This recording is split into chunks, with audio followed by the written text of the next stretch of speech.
Welcome to this audiobook of Pride and Prejudice, a timeless classic written by Jane Austen. First published in 1813, this novel has captivated readers for over 2 centuries, with its sharp insight into love, social class, and human nature.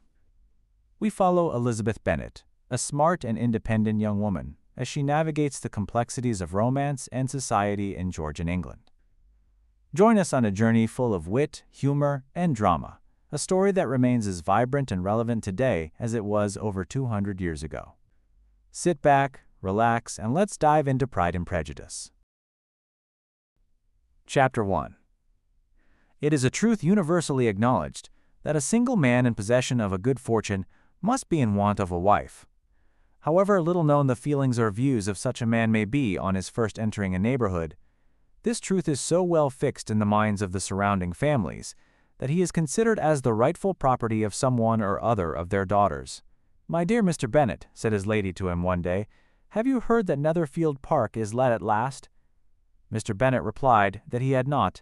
"But it is," returned she, "for Mrs. Long has just been here, and she told me all about it." Mr. Bennet made no answer. "Do not you want to know who has taken it?" cried his wife impatiently. "You want to tell me, and I have no objection to hearing it." This was invitation enough. "Why, my dear, you must know. Mrs. Long says that Netherfield is taken by a young man of large fortune from the north of England, that he came down on Monday in a chaise and four to see the place, and was so much delighted with it that he agreed with Mr. Morris immediately, that he is to take possession before Michaelmas, and some of his servants are to be in the house by the end of next week." "What is his name?" "Bingley. Is he married or single?" "Oh, single, my dear, to be sure, a single man of large fortune, 4,000 or 5,000 a year." "What a fine thing for our girls!" "How so? How can it affect them?" "My dear Mr. Bennet," replied his wife, "how can you be so tiresome? You must know that I am thinking of his marrying one of them." "Is that his design in settling here?" "Design? Nonsense! How can you talk so? But it is very likely that he may fall in love with one of them, and therefore you must visit him as soon as he comes." "I see no occasion for that. You and the girls may go, or you may send them by themselves, which perhaps will be still better, for, as you are as handsome as any of them, Mr. Bingley might like you the best of the party." "My dear, you flatter me. I certainly have had my share of beauty, but I do not pretend to be anything extraordinary now. When a woman has 5 grown-up daughters, she ought to give over thinking of her own beauty. In such cases a woman has not often much beauty to think of. But, my dear, you must indeed go and see Mr. Bingley when he comes into the neighborhood. It is more than I engage for, I assure you. But consider your daughters. Only think what an establishment it would be for one of them. Sir William and Lady Lucas are determined to go, merely on that account, for in general you know they visit no newcomers. Indeed you must go, for it will be impossible for us to visit him if you do not. You are over-scrupulous, surely. I dare say Mr. Bingley will be very glad to see you, and I will send a few lines by you to assure him of my hearty consent to his marrying whichever he chooses of the girls, though I must throw in a good word for my little Lizzie. I desire you will do no such thing. Lizzie is not a bit better than the others, and I am sure she is not half so handsome as Jane, nor half so good-humored as Lydia." "But you are always giving her the preference. They have none of them much to recommend them," replied he.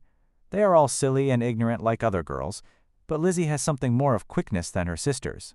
"Mr. Bennet, how can you abuse your own children in such way? You take delight in vexing me. You have no compassion on my poor nerves." "You mistake me, my dear. I have a high respect for your nerves. They are my old friends. I have heard you mention them with consideration these 20 years at least." "Ah, you do not know what I suffer. But I hope you will get over it, and live to see many young men of 4,000 a year come into the neighborhood. It will be no use to us if 20 such should come, since you will not visit them. Depend upon it, my dear, that when there are 20, I will visit them all." Mr. Bennet was so odd a mixture of quick parts, sarcastic humor, reserve, and caprice, that the experience of 23 years had been insufficient to make his wife understand his character. Her mind was less difficult to develop. She was a woman of mean understanding, little information, and uncertain temper. When she was discontented, She fancied herself nervous. The business of her life was to get her daughters married. Its solace was visiting and news. Chapter 2. Mr. Bennet was among the earliest of those who waited on Mr. Bingley. He had always intended to visit him, though to the last always assuring his wife that he should not go. Until the evening after the visit was paid, she had no knowledge of it. It was then disclosed in the following manner. Observing his second daughter employed in trimming a hat, he suddenly addressed her with, "Lay time. I hope Mr. Bingley will like it, Lizzie." "We are not in a way to know what Mr. Bingley likes," said her mother resentfully, "since we are not to visit." "But you forget, mamma," said Elizabeth, "that we shall meet him at the assemblies, and that Mrs. Long has promised to introduce him." "I do not believe Mrs. Long will do any such thing. She has 2 nieces of her own. She is a selfish, hypocritical woman, and I have no opinion of her." "No more have I," said Mr. Bennet, "and I am glad to find that you do not depend on her serving you." Mrs. Bennet deigned not to make any reply, but, unable to contain herself, began scolding one of her daughters.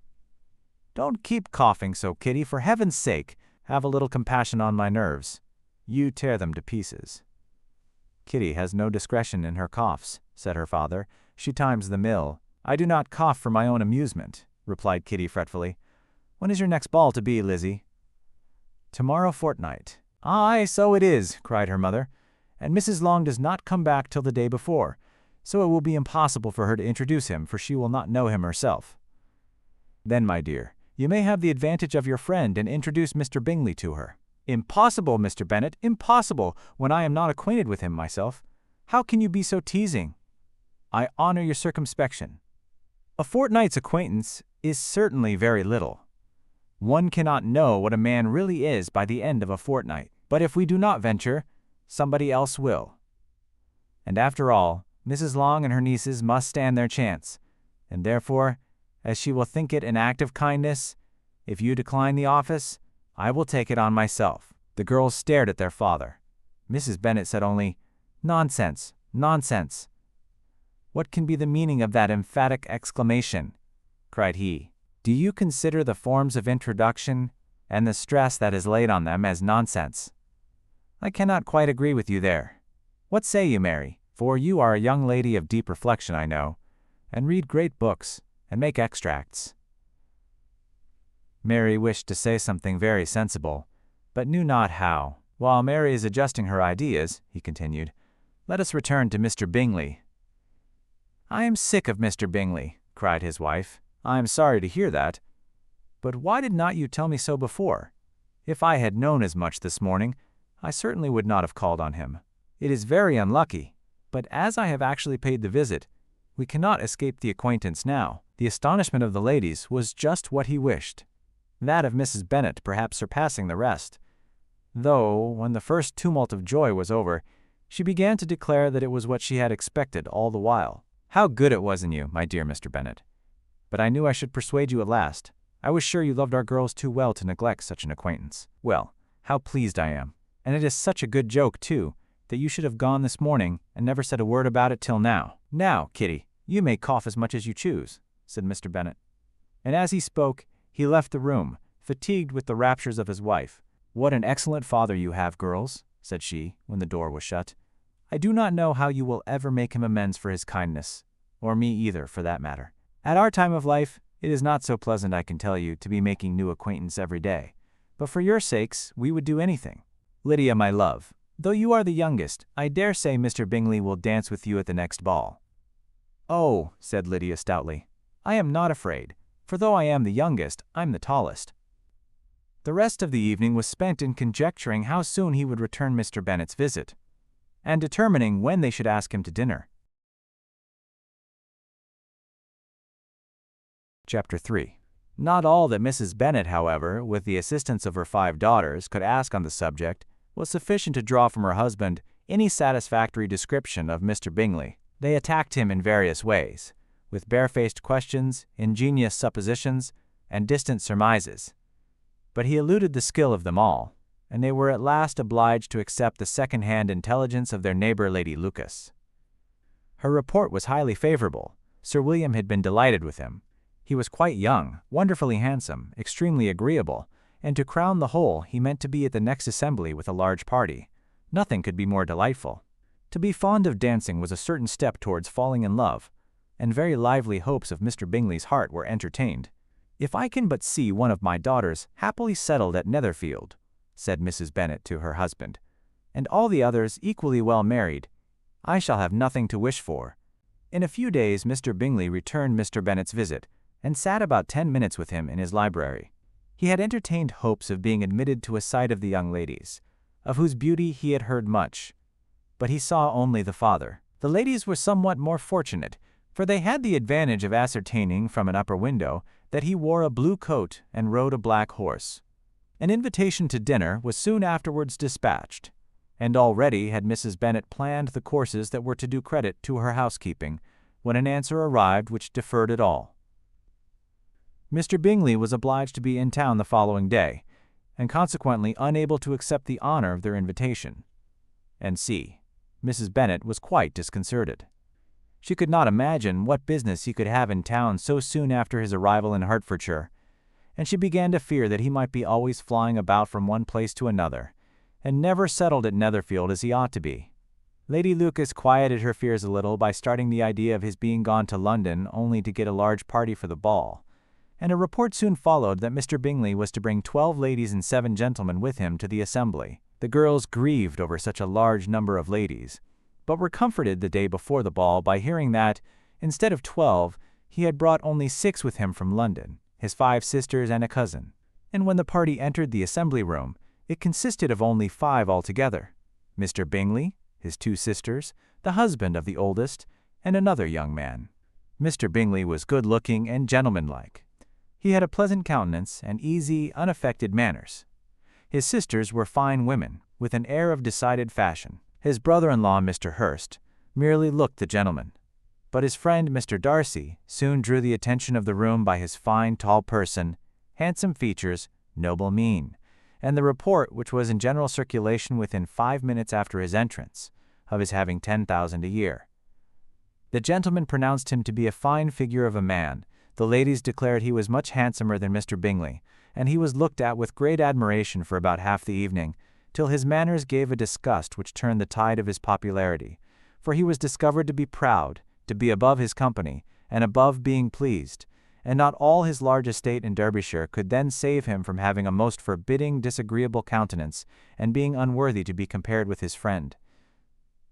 Mr. Bingley had soon made himself acquainted with all the principal people in the room. He was lively and unreserved, danced every dance, was angry that the ball closed so early, and talked of giving one himself at Netherfield. Such amiable qualities must speak for themselves. What a contrast between him and his friend! Mr. Darcy danced only once with Mrs. Hurst, and once with Miss Bingley, declined being introduced to any other lady, and spent the rest of the evening in walking about the room, speaking occasionally to one of his own party.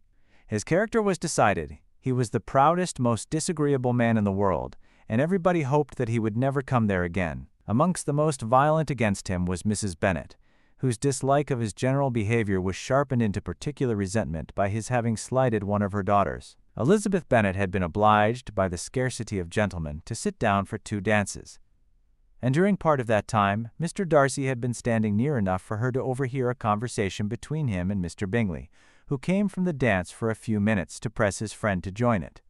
"Come, Darcy," said he, "I must have you dance. I hate to see you standing about by yourself in this stupid manner. You had much better dance." "I certainly shall not. You know how I detest it, unless I am particularly acquainted with my partner. At such an assembly as this, it would be insupportable. Your sisters are engaged, and there is not another woman in the room whom it would not be a punishment to me to stand up with." "I would not be so fastidious as you are," cried Bingley. "For a kingdom! Upon my honor, I never met with so many pleasant girls in my life as I have this evening, and there are several of them, you see, uncommonly pretty." "You are dancing with the only handsome girl in the room," said Mr. Darcy, looking at the eldest Miss Bennet. "Oh, she is the most beautiful creature I ever beheld, but there is one of her sisters sitting down just behind you who is very pretty, and I dare say very agreeable. Do let me ask my partner to introduce you." "Which do you mean?" And turning round he looked for a moment at Elizabeth, till catching her eye he withdrew his own and coldly said, She is tolerable, but not handsome enough to tempt me, and I am in no humor at present to give consequence to young ladies who are slighted by other men. You had better return to your partner and enjoy her smiles, for you are wasting your time with me." Mr. Bingley followed his advice. Mr. Darcy walked off, and Elizabeth remained with no very cordial feelings towards him. She told the story, however, with great spirit among her friends, for she had a lively, playful disposition which delighted in anything ridiculous. The evening altogether passed off pleasantly to the whole family. Mrs. Bennet had seen her eldest daughter much admired by the Netherfield party. Mr. Bingley had danced with her twice, and she had been distinguished by his sisters. Jane was as much gratified by this as her mother could be, though in a quieter way. Elizabeth felt Jane's pleasure. Mary had heard herself mentioned to Miss Bingley as the most accomplished girl in the neighborhood, and Catherine and Lydia had been fortunate enough to be never without partners, which was all that they had yet learnt to care for at a ball. They returned, therefore, in good spirits to Longbourn, the village where they lived, and of which they were the principal inhabitants. They found Mr. Bennet still up. With a book he was regardless of time, and on the present occasion he had a good deal of curiosity as to the event of an evening which had raised such splendid expectations. He had rather hoped that all his wife's views on the stranger would be disappointed, but he soon found that he had a very different story to hear. "Oh, my dear Mr. Bennet," as she entered the room, "we have had a most delightful evening, a most excellent ball. I wish you had been there. Jane was so admired. Nothing could be like it. Everybody said how well she looked, and Mr. Bingley thought her quite beautiful, and danced with her twice. Only think of that, my dear. He actually danced with her twice, and she was the only creature in the room that he asked a second time. First of all, he asked Miss Lucas. I was so vexed to see him stand up with her. But, however, he did not admire her at all. Indeed, nobody can, you know. And he seemed quite struck with Jane as she was going down the dance. So, he inquired who she was, and got introduced, and asked her for the two next. Then, the 2/3 he danced with Miss King, and the 2/4 with Maria Lucas, and the 2/5 with Jane again, and the 2/6 with Lizzie, and the boulanger. If he had had any compassion for me, cried her husband impatiently, he would not have danced half so much. For God's sake, say no more of his partners. Oh, that he had sprained his ankle in the first dance. Oh, my dear, continued Mrs. Bennet, I am quite delighted with him. He is so excessively handsome. And his sisters are charming women. I never in my life saw anything more elegant than their dresses. I dare say the lace upon Mrs. Hurst's gown. Here she was interrupted again. Mr. Bennet protested against any description of finery. She was therefore obliged to seek another branch of the subject, and related, with much bitterness of spirit and some exaggeration, the shocking rudeness of Mr. Darcy. But I can assure you, she added, that Lizzie does not lose much by not suiting his fancy, for he is a most disagreeable, horrid man, not at all worth pleasing. So high and so conceited that there was no enduring him. He walked here and he walked there, fancying himself so very great, not handsome enough to dance with. I wish you had been there, my dear, to have given him one of your set-downs. I quite detest the man. Chapter 4. When Jane and Elizabeth were alone, the former, who had been cautious in her praise of Mr. Bingley before, expressed to her sister how very much she admired him. He is just what a young man ought to be, said she, sensible, good-humored, lively, and I never saw such happy manners, so much ease, with such perfect good breeding. He is also handsome, replied Elizabeth, which a young man ought likewise to be, if he possibly can. His character is thereby complete. I was very much flattered by his asking me to dance a second time. I did not expect such a compliment. Did not you? I did for you, but that is one great difference between us. Compliments always take you by surprise, and me, never. What could be more natural than his asking you again? He could not help seeing that you are about 5 times as pretty as every other woman in the room, no thanks to his gallantry for that. Well, he certainly is very agreeable, and I give you leave to like him. You have liked many a stupider person. Dear Lizzie, oh, you are a great deal too apt, you know, to like people in general. You never see a fault in anybody. All the world are good and agreeable in your eyes. I never heard you speak ill of a human being in my life. I would wish not to be hasty in censuring anyone, but I always speak what I think. I know you do, and it is that which makes the wonder, with your good sense, to be honestly blind to the follies and nonsense of others. Affectation of candor is common enough. One meets it everywhere, but to be candid without ostentation or design, to take the good of everybody's character and make it still better, and say nothing of the bad, belongs to you alone. And so, you like this man's sisters too, do you? Their manners are not equal to his. Certainly not, at first, but they are very pleasing women when you converse with them.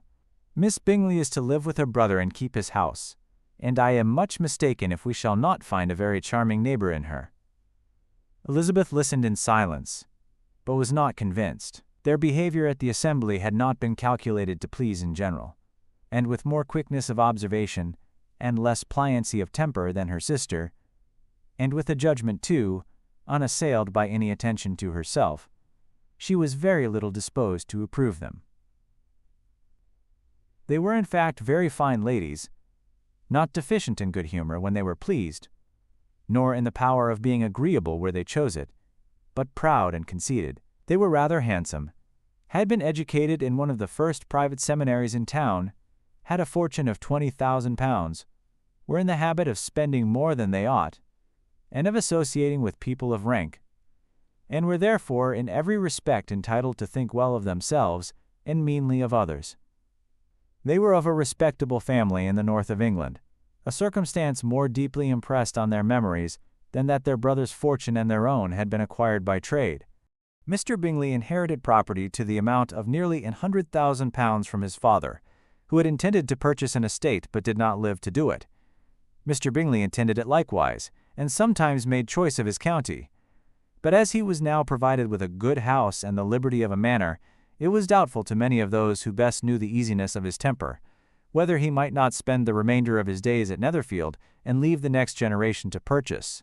His sisters were very anxious for his having an estate of his own, but though he was now established only as a tenant, Miss Bingley was by no means unwilling to preside at his table, nor was Mrs. Hurst, who had married a man of more fashion than fortune, less disposed to consider his house as her home when it suited her. Mr. Bingley had not been of age 2 years, when he was tempted by an accidental recommendation to look at Netherfield House. He did look at it, and into it for half an hour, was pleased with the situation and the principal rooms, satisfied with what the owner said in its praise, and took it immediately. Between him and Darcy there was a very steady friendship, in spite of a great opposition of character. Bingley was endeared to Darcy by the easiness, openness, ductility of his temper, though no disposition could offer a greater contrast to his own, and though with his own he never appeared dissatisfied. On the strength of Darcy's regard, Bingley had the firmest reliance, and of his judgment the highest opinion. In understanding, Darcy was the superior. Bingley was by no means deficient, but Darcy was clever. He was at the same time haughty, reserved, and fastidious, and his manners, though well-bred, were not inviting. In that respect, his friend had greatly the advantage. Bingley was sure of being liked wherever he appeared. Darcy was continually giving offense. The manner in which they spoke of the Meryton assembly was sufficiently characteristic. Bingley had never met with pleasanter people or prettier girls in his life. Everybody had been most kind and attentive to him. There had been no formality, no stiffness. He had soon felt acquainted with all the room, and as to Miss Bennet, he could not conceive an angel more beautiful. Darcy, on the contrary, had seen a collection of people in whom there was little beauty and no fashion, for none of whom he had felt the smallest interest, and from none received either attention or pleasure. Miss Bennet he acknowledged to be pretty, but she smiled too much. Mrs. Hurst and her sister allowed it to be so. But still, they admired her and liked her, and pronounced her to be a sweet girl, and one whom they should not object to know more of. Miss Bennet was therefore established as a sweet girl, and their brother felt authorized by such commendation to think of her as he chose. Chapter 5. Within a short walk of Longbourn lived a family with whom the Bennets were particularly intimate. Sir William Lucas had been formerly in trade in Meryton, where he had made a tolerable fortune and risen to the honor of knighthood by an address to the king during his mayoralty. The distinction had perhaps been felt too strongly. It had given him a disgust to his business and to his residence in a small market town, and quitting them both, he had removed with his family to a house about a mile from Meryton, denominated from that period Lucas Lodge, where he could think with pleasure of his own importance, and, unshackled by business, occupy himself solely in being civil to all the world. For though elated by his rank, it did not render him supercilious. On the contrary, he was all attention to everybody. By nature inoffensive, friendly, and obliging, his presentation at St. James's had made him courteous. Lady Lucas was a very good kind of woman, not too clever to be a valuable neighbor to Mrs. Bennet. They had several children. The eldest of them, a sensible, intelligent young woman, about 27, was Elizabeth's intimate friend. That the Miss Lucases and the Miss Bennets should meet to talk over a ball was absolutely necessary, and the morning after the assembly brought the former to Longbourn to hear and to communicate. "You began the evening well, Charlotte," said Mrs. Bennet with civil self-command to Miss Lucas. "You were Mr. Bingley's first choice." "Yes, but he seemed to like his second better." "Oh, you mean Jane, I suppose, because he danced with her twice." "To be sure, that did seem as if he admired her. Indeed, I rather believe he did. I heard something about it, but I hardly know what— something about Mr. Robinson. Perhaps you mean what I overheard between him and Mr. Robinson. Did not I mention it to you? Mr. Robinson's asking him how he liked our Meryton assemblies, and whether he did not think there were a great many pretty women in the room, and which he thought the prettiest, and his answering immediately to the last question. Oh, the eldest Miss Bennet, beyond a doubt. There cannot be two opinions on that point. Upon my word. Well, that was very decided indeed.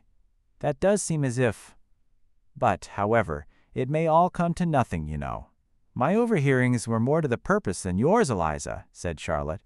"Mr. Darcy is not so well worth listening to as his friend, is he? Poor Eliza, to be only just tolerable. I beg you would not put it into Lizzie's head to be vexed by his ill treatment, for he is such a disagreeable man that it would be quite a misfortune to be liked by him. Mrs. Long told me last night that he sat close to her for half an hour without once opening his lips." "Are you quite sure, ma'am? Is not there a little mistake?" said Jane. "I certainly saw Mr. Darcy speaking to her." "Aye, because she asked him at last how he liked Netherfield, and he could not help answering her. But she said he seemed very angry at being spoke to." "Miss Bingley told me," said Jane, "that he never speaks much unless among his intimate acquaintance. With them he is remarkably agreeable." "I do not believe a word of it, my dear. If he had been so very agreeable, he would have talked to Mrs. Long. But I can guess how it was. Everybody says that he is ate up with pride, and I dare say he had heard somehow that Mrs. Long does not keep a carriage, and had come to the ball in a hack chaise." "I do not mind his not talking to Mrs. Long," said Miss Lucas, "but I wish he had danced with Eliza." "Another time, Lizzie," said her mother. "I would not dance with him, if I were you." "I believe, ma'am, I may safely promise you never to dance with him." "His pride," said Miss Lucas, "does not offend me so much as pride often does, because there is an excuse for it. One cannot wonder that so very fine a young man, with family, fortune, everything in his favor, should think highly of himself. If I may so express it, he has a right to be proud." "That is very true," replied Elizabeth, "and I could easily forgive his pride, if he had not mortified mine." "Pride," observed Mary, who piqued herself upon the solidity of her reflections, "is a very common failing, I believe. By all that I have ever read, I am convinced that it is very common indeed, that human nature is particularly prone to it, and that there are very few of us who do not cherish a feeling of self-complacency on the score of some quality or other, real or imaginary. Vanity and pride are different things, though the words are often used synonymously. A person may be proud without being vain. Pride relates more to our opinion of ourselves, vanity to what we would have others think of us. "If I were as rich as Mr. Darcy," cried a young Lucas who came with his sisters, "I should not care how proud I was. I would keep a pack of foxhounds and drink a bottle of wine every day. "Then you would drink a great deal more than you ought," said Mrs. Bennet, "and if I were to see you at it, I should take away your bottle directly." The boy protested that she should not. She continued to declare that she would, and the argument ended only with the visit. Chapter 6. The ladies of Longbourn soon waited on those of Netherfield. The visit was returned in due form. Miss Bennet's pleasing manners grew on the goodwill of Mrs. Hurst and Miss Bingley, and though the mother was found to be intolerable and the younger sisters not worth speaking to, a wish of being better acquainted with them was expressed towards the two eldest. By Jane this attention was received with the greatest pleasure, but Elizabeth still saw superciliousness in their treatment of everybody, hardly excepting even her sister, and could not like them, though their kindness to Jane, such as it was, had a value, as arising in all probability from the influence of their brother's admiration. It was generally evident whenever they met that he did admire her, and to her it was equally evident that Jane was yielding to the preference which she had begun to entertain for him from the first, and was in a way to be very much in love. But she considered with pleasure that it was not likely to be discovered by the world in general, since Jane united with great strength of feeling a composure of temper and a uniform cheerfulness of manner, which would guard her from the suspicions of the impertinent. She mentioned this to her friend Miss Lucas. "It may perhaps be pleasant," replied Charlotte, "to be able to impose on the public in such a case, but it is sometimes a disadvantage to be so very guarded. If a woman conceals her affection with the same skill from the object of it, she may lose the opportunity of fixing him, and it will then be but poor consolation to believe the world equally in the dark. There is so much of gratitude or vanity in almost every attachment, that it is not safe to leave any to itself. We can all begin freely. A slight preference is natural enough, but there are very few of us who have heart enough to be really in love without encouragement. In 9 cases out of 10, a woman had better show more affection than she feels. Bingley likes your sister undoubtedly, but he may never do more than like her if she does not help him on. But she does help him on, as much as her nature will allow. If I can perceive her regard for him, he must be a simpleton indeed not to discover it too. Remember, Eliza, that he does not know Jane's disposition as you do. But if a woman is partial to a man, and does not endeavor to conceal it, he must find it out. Perhaps he must if he sees enough of her. But though Bingley and Jane meet tolerably often, it is never for many hours together, and as they always see each other in large mixed parties, it is impossible that every moment should be employed in conversing together. Jane should therefore make the most of every half hour in which she can command his attention. When she is secure of him, there will be leisure for falling in love as much as she chooses. "Your plan is a good one," replied Elizabeth, "where nothing is in question but the desire of being well married. And if I were determined to get a rich husband, or any husband, I dare say I should adopt it. But these are not Jane's feelings. She is not acting by design. As yet, she cannot even be certain of the degree of her own regard, nor of its reasonableness. She has known him only a fortnight. She danced 4 dances with him at Meryton. She saw him one morning at his own house, and has since dined in company with him 4 times. This is not quite enough to make her understand his character, not as you represent it. Had she merely dined with him, she might only have discovered whether he had a good appetite. But you must remember that 4 evenings have been also spent together, and 4 evenings may do a great deal. Yes, these 4 evenings have enabled them to ascertain that they both like vingt ans better than commerce. But with respect to any other leading characteristic, I do not imagine that much has been unfolded." "Well," said Charlotte, "I wish Jane success with all my heart, and if she were married to him tomorrow, I should think she had as good a chance of happiness as if she were to be studying his character for a 12-month. Happiness in marriage is entirely a matter of chance. If the dispositions of the parties are ever so well known to each other, or ever so similar beforehand, it does not advance their felicity in the least. They always contrive to grow sufficiently unlike afterwards to have their share of vexation. And it is better to know as little as possible of the defects of the person with whom you are to pass your life. You make me laugh, Charlotte, but it is not sound. You know it is not sound, and that you would never act in this way yourself." Occupied in observing Mr. Bingley's attentions to her sister, Elizabeth was far from suspecting that she was herself becoming an object of some interest in the eyes of his friend. Mr. Darcy had at first scarcely allowed her to be pretty. He had looked at her without admiration at the ball, and when they next met, He looked at her only to criticize. But no sooner had he made it clear to himself and his friends that she had hardly a good feature in her face, than he began to find it was rendered uncommonly intelligent by the beautiful expression of her dark eyes. To this discovery succeeded some others equally mortifying. Though he had detected with a critical eye more than one failure of perfect symmetry in her form, he was forced to acknowledge her figure to be light and pleasing, and in spite of his asserting that her manners were not those of the fashionable world, he was caught by their easy playfulness. Of this she was perfectly unaware. To her he was only the man who made himself agreeable nowhere, and who had not thought her handsome enough to dance with. He began to wish to know more of her, and as a step towards conversing with her himself, attended to her conversation with others. His doing so drew her notice. It was at Sir William Lucas's, where a large party were assembled. "What does Mr. Darcy mean," said she to Charlotte, "by listening to my conversation with Colonel Forster? That is a question which Mr. Darcy only can answer. But if he does it any more, I shall certainly let him know that I see what he is about. He has a very satirical eye, and if I do not begin by being impertinent myself, I shall soon grow afraid of him." On his approaching them soon afterwards, though without seeming to have any intention of speaking, Miss Lucas defied her friend to mention such a subject to him, which, immediately provoking Elizabeth to do it, she turned to him and said, "Did not you think, Mr. Darcy, that I expressed myself uncommonly well just now, when I was teasing Colonel Forster to give us a ball at Meryton? With great energy, but it is a subject which always makes a lady energetic. You are severe on us." "It will be her turn soon to be teased," said Miss Lucas. "I am going to open the instrument, Eliza, and you know what follows. You are a very strange creature by way of a friend, always wanting me to play and sing before anybody and everybody. If my vanity had taken a musical turn, you would have been invaluable, but as it is, I would really rather not sit down before those who must be in the habit of hearing the very best performers."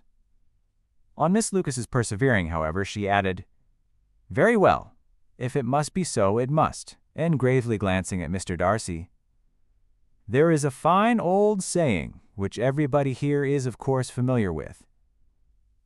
Keep your breath to cool your porridge, and I shall keep mine to swell my song." Her performance was pleasing, though by no means capital. After a song or two, and before she could reply to the entreaties of several that she would sing again, she was eagerly succeeded at the instrument by her sister Mary, who having, in consequence of being the only plain one in the family, worked hard for knowledge and accomplishments, was always impatient for display. Mary had neither genius nor taste, and though vanity had given her application, it had given her likewise a pedantic air and conceited manner, which would have injured a higher degree of excellence than she had reached. Elizabeth, easy and unaffected, had been listened to with much more pleasure, though not playing half so well. And Mary, at the end of a long concerto, was glad to purchase praise and gratitude by Scotch and Irish airs, at the request of her younger sisters, who, with some of the Lucases and 2 or 3 officers, joined eagerly in dancing at one end of the room. Mr. Darcy stood near them in silent indignation at such a mode of passing the evening, to the exclusion of all conversation, and was too much engrossed by his own thoughts to perceive that Sir William Lucas was his neighbor, till Sir William thus began. "What a charming amusement for young people this is, Mr. Darcy. There is nothing like dancing after all. I consider it as one of the first refinements of polished societies." "Certainly, sir, and it has the advantage also of being in vogue amongst the less polished societies of the world. Every savage can dance." Sir William only smiled. "Your friend performs delightfully," he continued after a pause, on seeing Bingley join the group. "And I doubt not that you are an adept in the science yourself, Mr. Darcy. You saw me dance at Meryton, I believe, sir?" "Yes, indeed, and received no inconsiderable pleasure from the sight." "Do you often dance at St. James's?" "Never, sir. Do you not think it would be a proper compliment to the place?" "It is a compliment which I never pay to any place, if I can avoid it. You have a house in town, I conclude?" Mr. Darcy bowed. "I had once some thoughts of fixing in town myself, for I am fond of superior society. But I did not feel quite certain that the air of London would agree with Lady Lucas.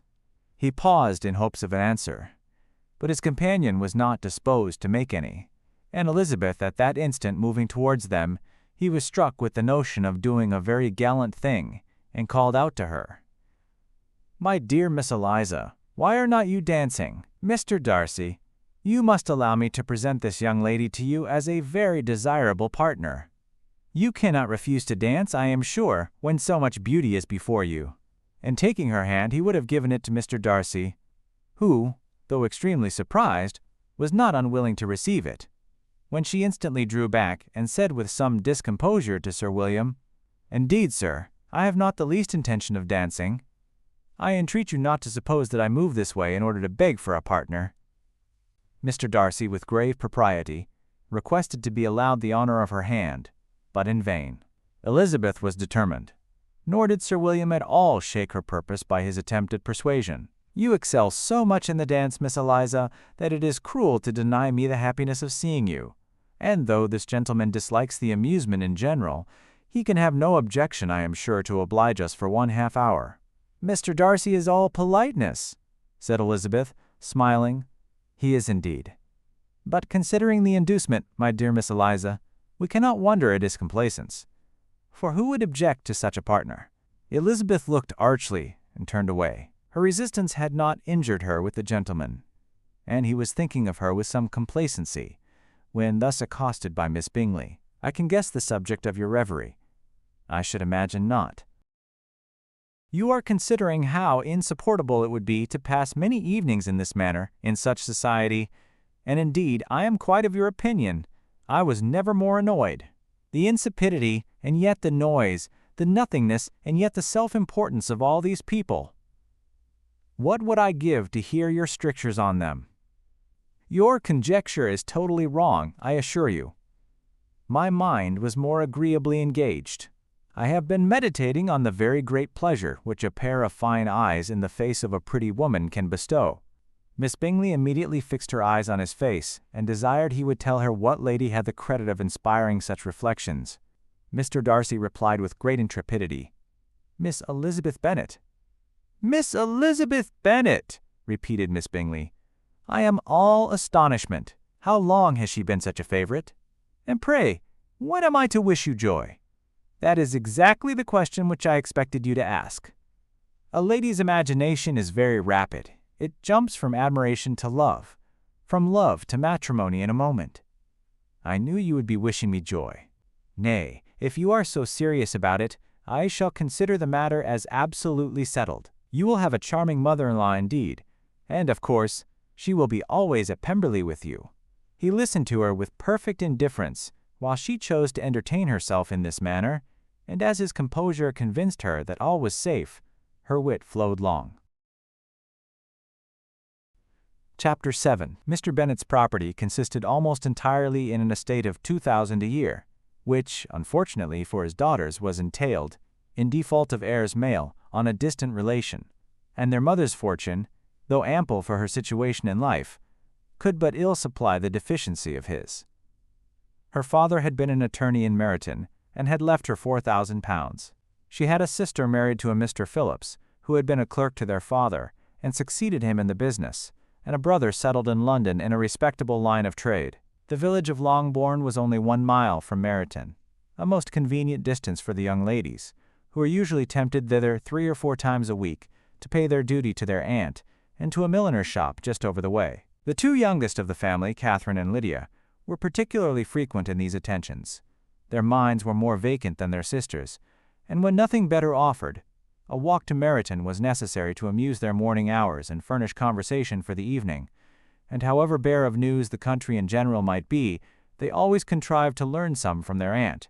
At present, indeed, they were well supplied both with news and happiness by the recent arrival of a militia regiment in the neighborhood. It was to remain the whole winter, and Meryton was the headquarters. Their visits to Mrs. Phillips were now productive of the most interesting intelligence. Every day added something to their knowledge of the officers' names and connections. Their lodgings were not long a secret, and at length they began to know the officers themselves. Mr. Phillips visited them all, and this opened to his nieces a source of felicity unknown before. They could talk of nothing but officers, and Mr. Bingley's large fortune, the mention of which gave animation to their mother, was worthless in their eyes when opposed to the regimentals of an ensign. After listening one morning to their effusions on this subject, Mr. Bennet coolly observed, "From all that I can collect by your manner of talking, you must be two of the silliest girls in the country. I have suspected it some time, but I am now convinced." Catherine was disconcerted, and made no answer.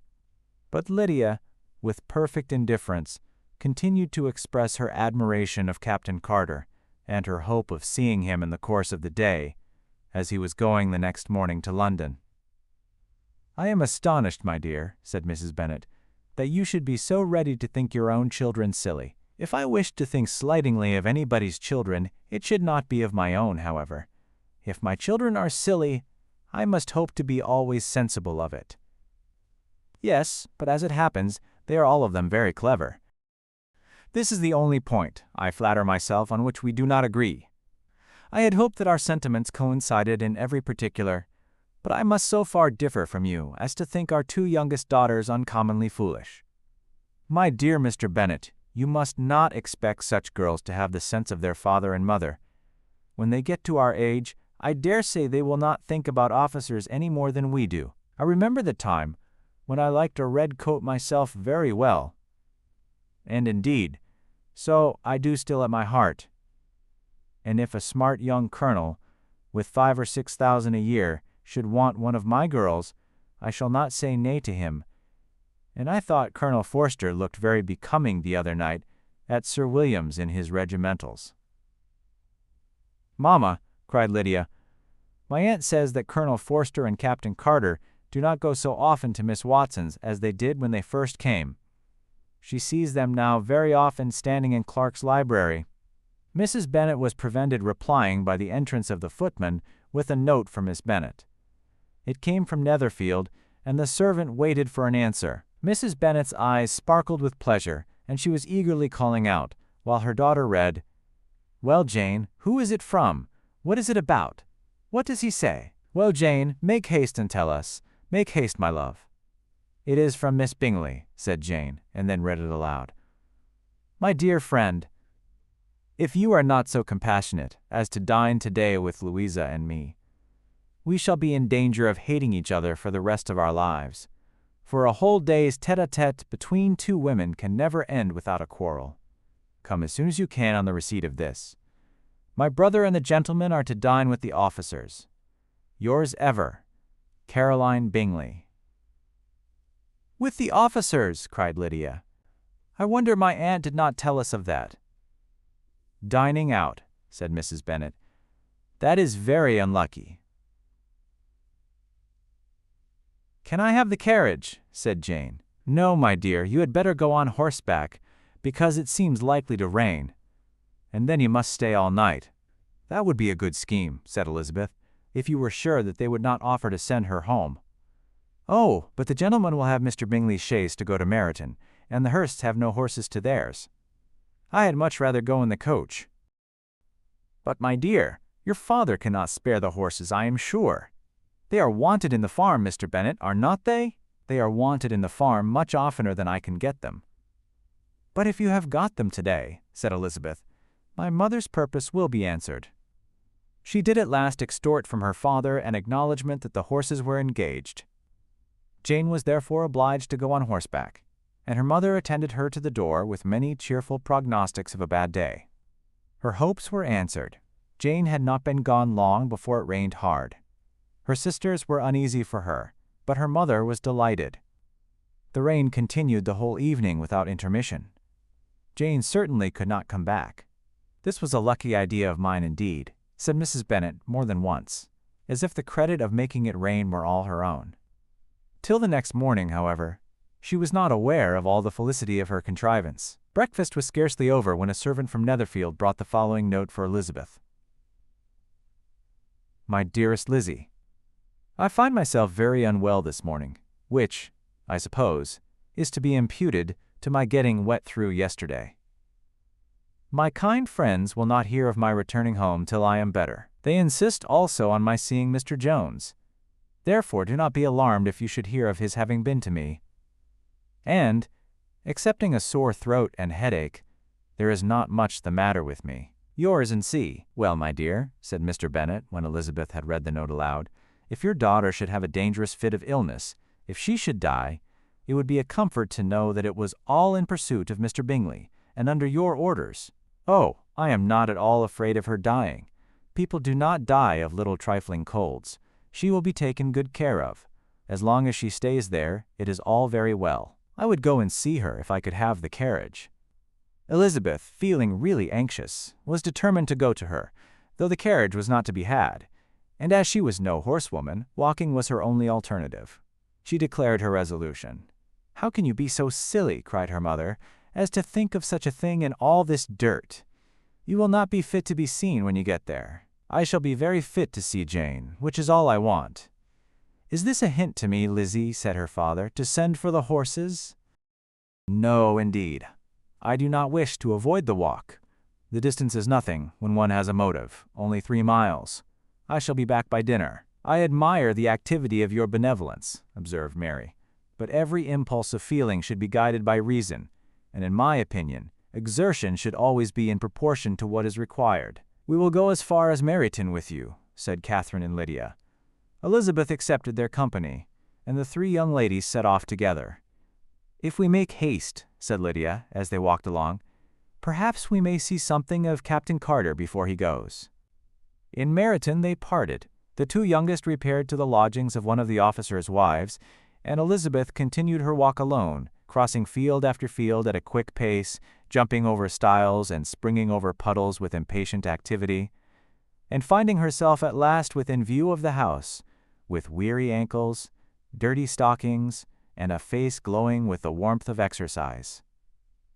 She was shown into the breakfast parlor, where all but Jane were assembled, and where her appearance created a great deal of surprise. That she should have walked 3 miles so early in the day, in such dirty weather and by herself, was almost incredible to Mrs. Hurst and Miss Bingley, and Elizabeth was convinced that they held her in contempt for it. She was received, however, very politely by them, and in their brother's manners there was something better than politeness. There was good humor and kindness. Mr. Darcy said very little, and Mr. Hurst nothing at all. The former was divided between admiration of the brilliancy which exercise had given to her complexion, and doubt as to the occasions justifying her coming so far alone. The latter was thinking only of his breakfast. Her enquiries after her sister were not very favorably answered. Miss Bennet had slept ill, and though up, was very feverish and not well enough to leave her room. Elizabeth was glad to be taken to her immediately, and Jane, who had only been withheld by the fear of giving alarm or inconvenience, from expressing in her note how much she longed for such a visit, was delighted at her entrance. She was not equal, however, to much conversation, and when Miss Bingley left them together, could attempt little beside expressions of gratitude for the extraordinary kindness she was treated with. Elizabeth silently attended her. When breakfast was over, they were joined by the sisters, and Elizabeth began to like them herself, when she saw how much affection and solicitude they showed for Jane. The apothecary came, and having examined his patient, said, as might be supposed, that she had caught a violent cold, and that they must endeavor to get the better of it, advised her to return to bed, and promised her some draughts. The advice was followed readily, for the feverish symptoms increased, and her head ached acutely. Elizabeth did not quit her room for a moment, nor were the other ladies often absent. The gentlemen being out, they had in fact nothing to do elsewhere. When the clock struck 3, Elizabeth felt that she must go, and very unwillingly said so. Miss Bingley offered her the carriage, and she only wanted a little pressing to accept it, when Jane testified such concern in parting with her that Miss Bingley was obliged to convert the offer of the chaise into an invitation to remain at Netherfield for the present. Elizabeth most thankfully consented, and a servant was dispatched to Longbourn to acquaint the family with her stay, and bring back a supply of clothes. Chapter 8. At 5 o'clock the 2 ladies retired to dress, and at 6:30 Elizabeth was summoned to dinner. To the civil inquiries which then poured in, and amongst which she had the pleasure of distinguishing the much superior solicitude of Mr. Bingley's, she could not make a very favorable answer. Jane was by no means better. The sisters, on hearing this, repeated 3 or 4 times how much they were grieved, how shocking it was to have a bad cold, and how excessively they disliked being ill themselves, and then thought no more of the matter. And their indifference towards Jane, when not immediately before them, restored Elizabeth to the enjoyment of all her original dislike. Their brother, indeed, was the only one of the party whom she could regard with any complacency. His anxiety for Jane was evident, and his attentions to herself most pleasing, and they prevented her feeling herself so much an intruder as she believed she was considered by the others. She had very little notice from any but him. Miss Bingley was engrossed by Mr. Darcy, her sister scarcely less so, and as for Mr. Hurst, by whom Elizabeth sat, he was an indolent man, who lived only to eat, drink, and play at cards, who, when he found her prefer a plain dish to a ragout, had nothing to say to her. When dinner was over, she returned directly to Jane, and Miss Bingley began abusing her as soon as she was out of the room. Her manners were pronounced to be very bad indeed, a mixture of pride and impertinence. She had no conversation, no style, no taste, no beauty. Mrs. Hurst thought the same, and added, "She has nothing, in short, to recommend her, but being an excellent walker. I shall never forget her appearance this morning. She really looked almost wild." "She did indeed, Louisa. I could hardly keep my countenance. Very nonsensical to come at all. Why must she be scampering about the country, because her sister had a cold? Her hair so untidy, so blousy. Yes, and her petticoat. I hope you saw her petticoat, 6 inches deep in mud, I am absolutely certain. And the gown which had been let down to hide it not doing its office." "Your picture may be very exact, Louisa," said Bingley, "but this was all lost upon me. I thought Miss Elizabeth Bennet looked remarkably well when she came into the room this morning. Her dirty petticoat quite escaped my notice." "You observed it, Mr. Darcy, I am sure," said Miss Bingley, "and I am inclined to think that you would not wish to see your sister make such an exhibition."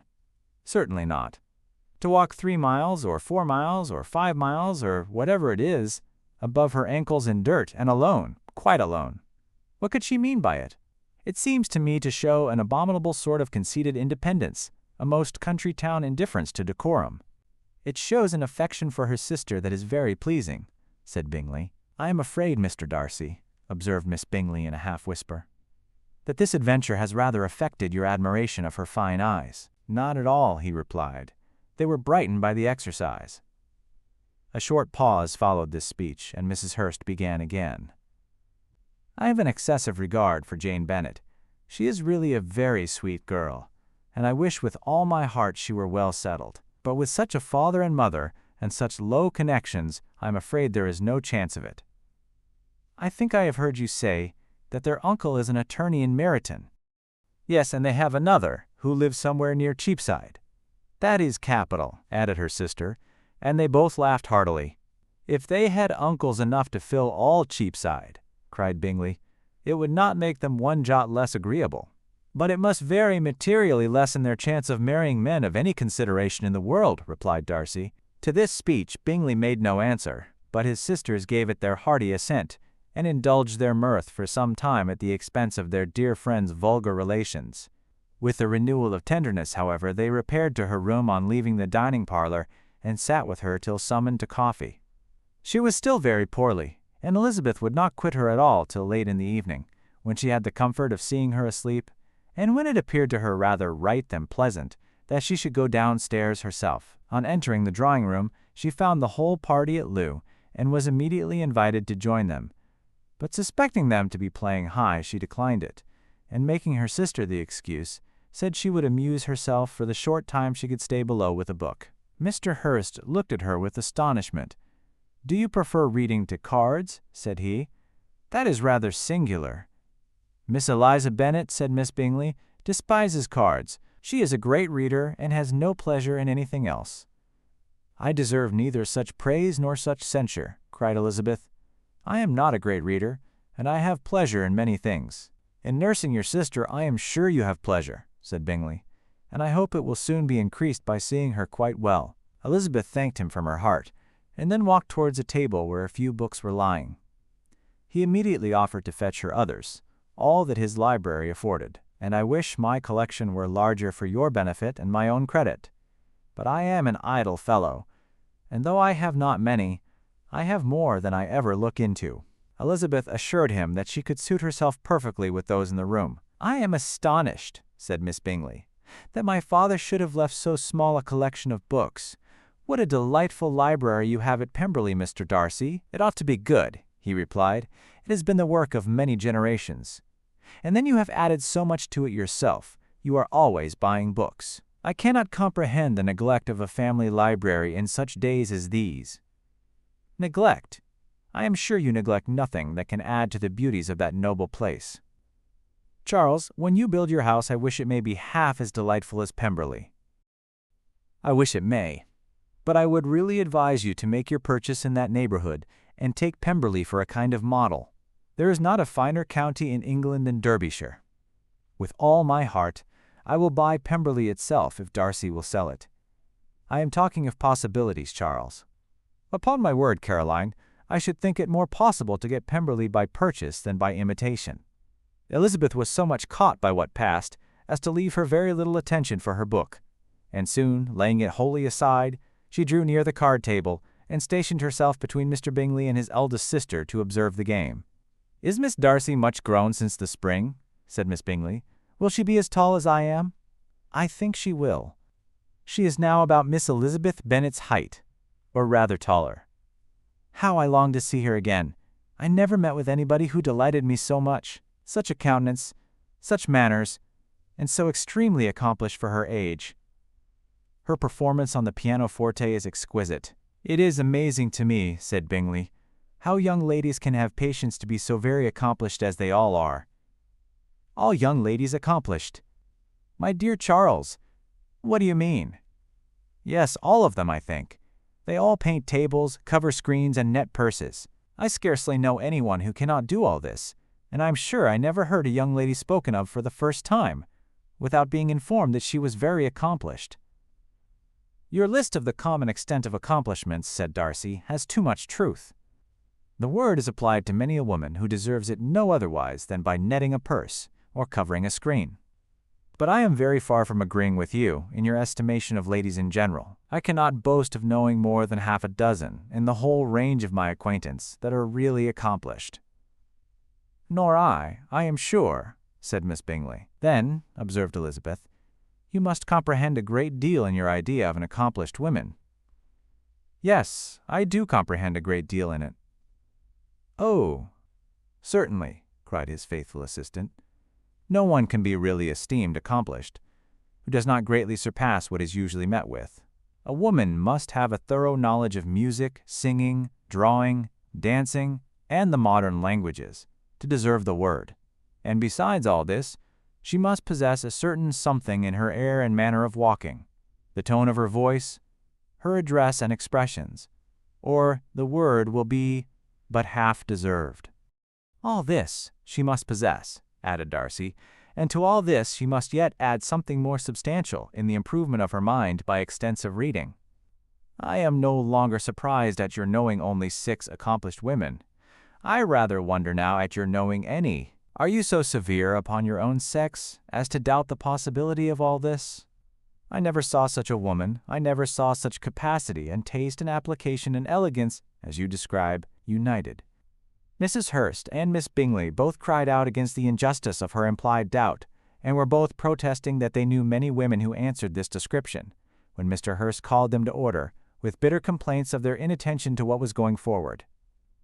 As all conversation was thereby at an end, Elizabeth soon afterwards left the room. "Eliza Bennet," said Miss Bingley, when the door was closed on her, "is one of those young ladies who seek to recommend themselves to the other sex by undervaluing their own, and with many men, I dare say, it succeeds. But, in my opinion, it is a paltry device, a very mean art."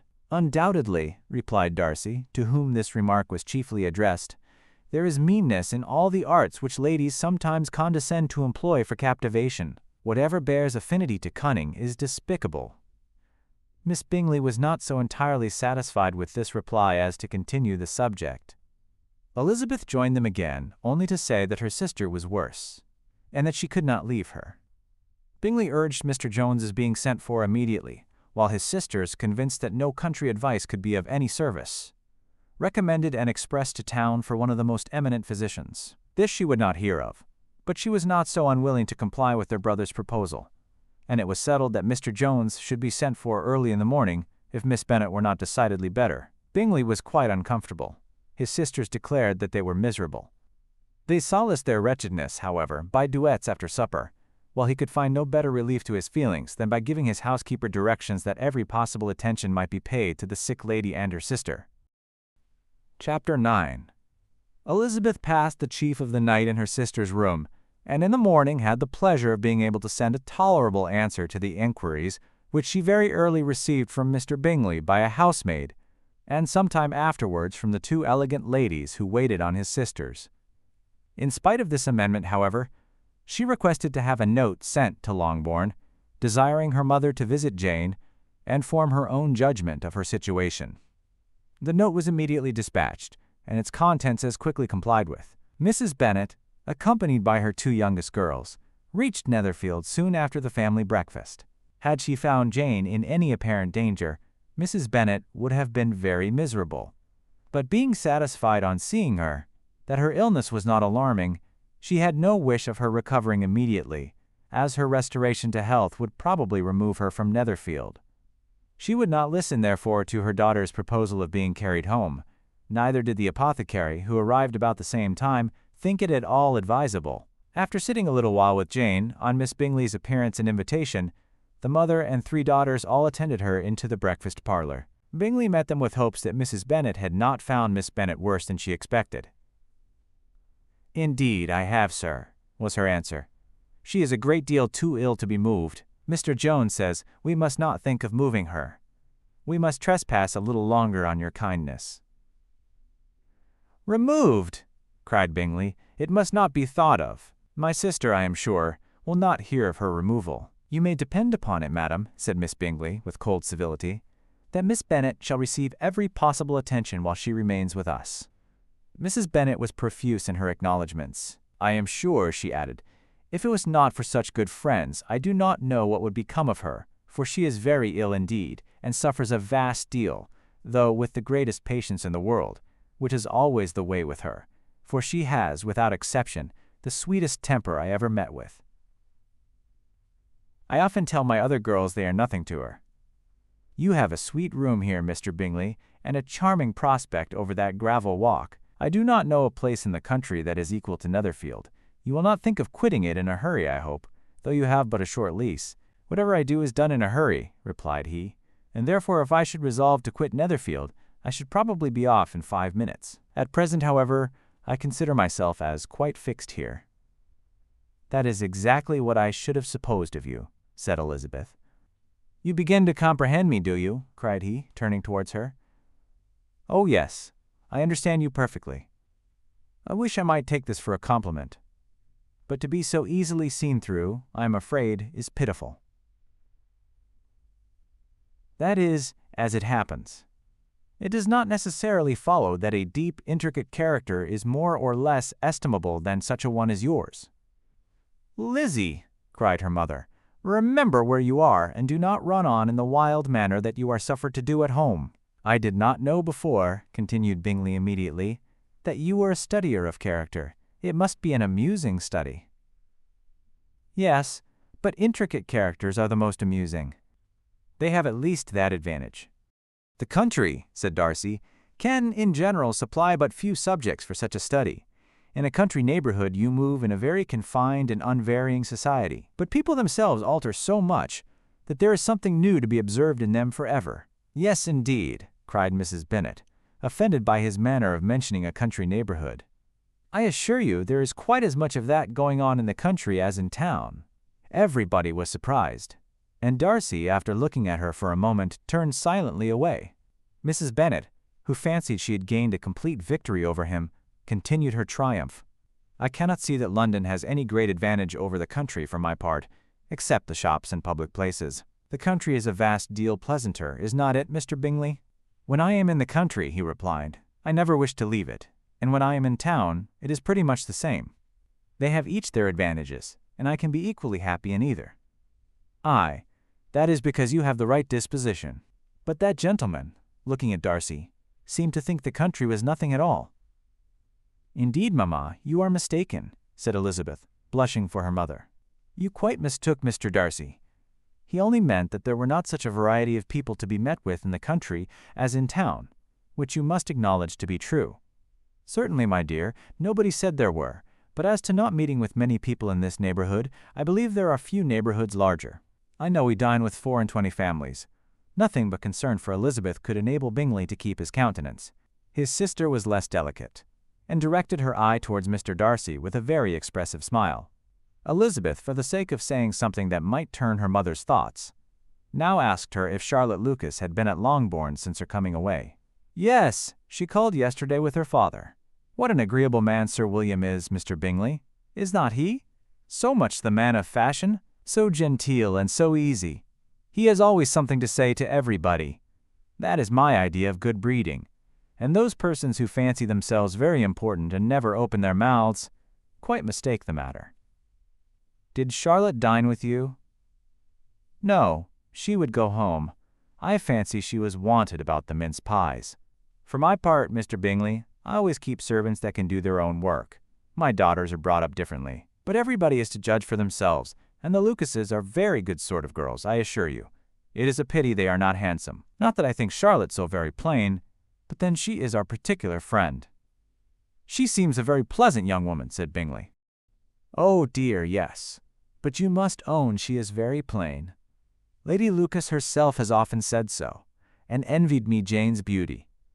I do not like to boast of my own child, but to be sure, Jane, one does not often see anybody better looking.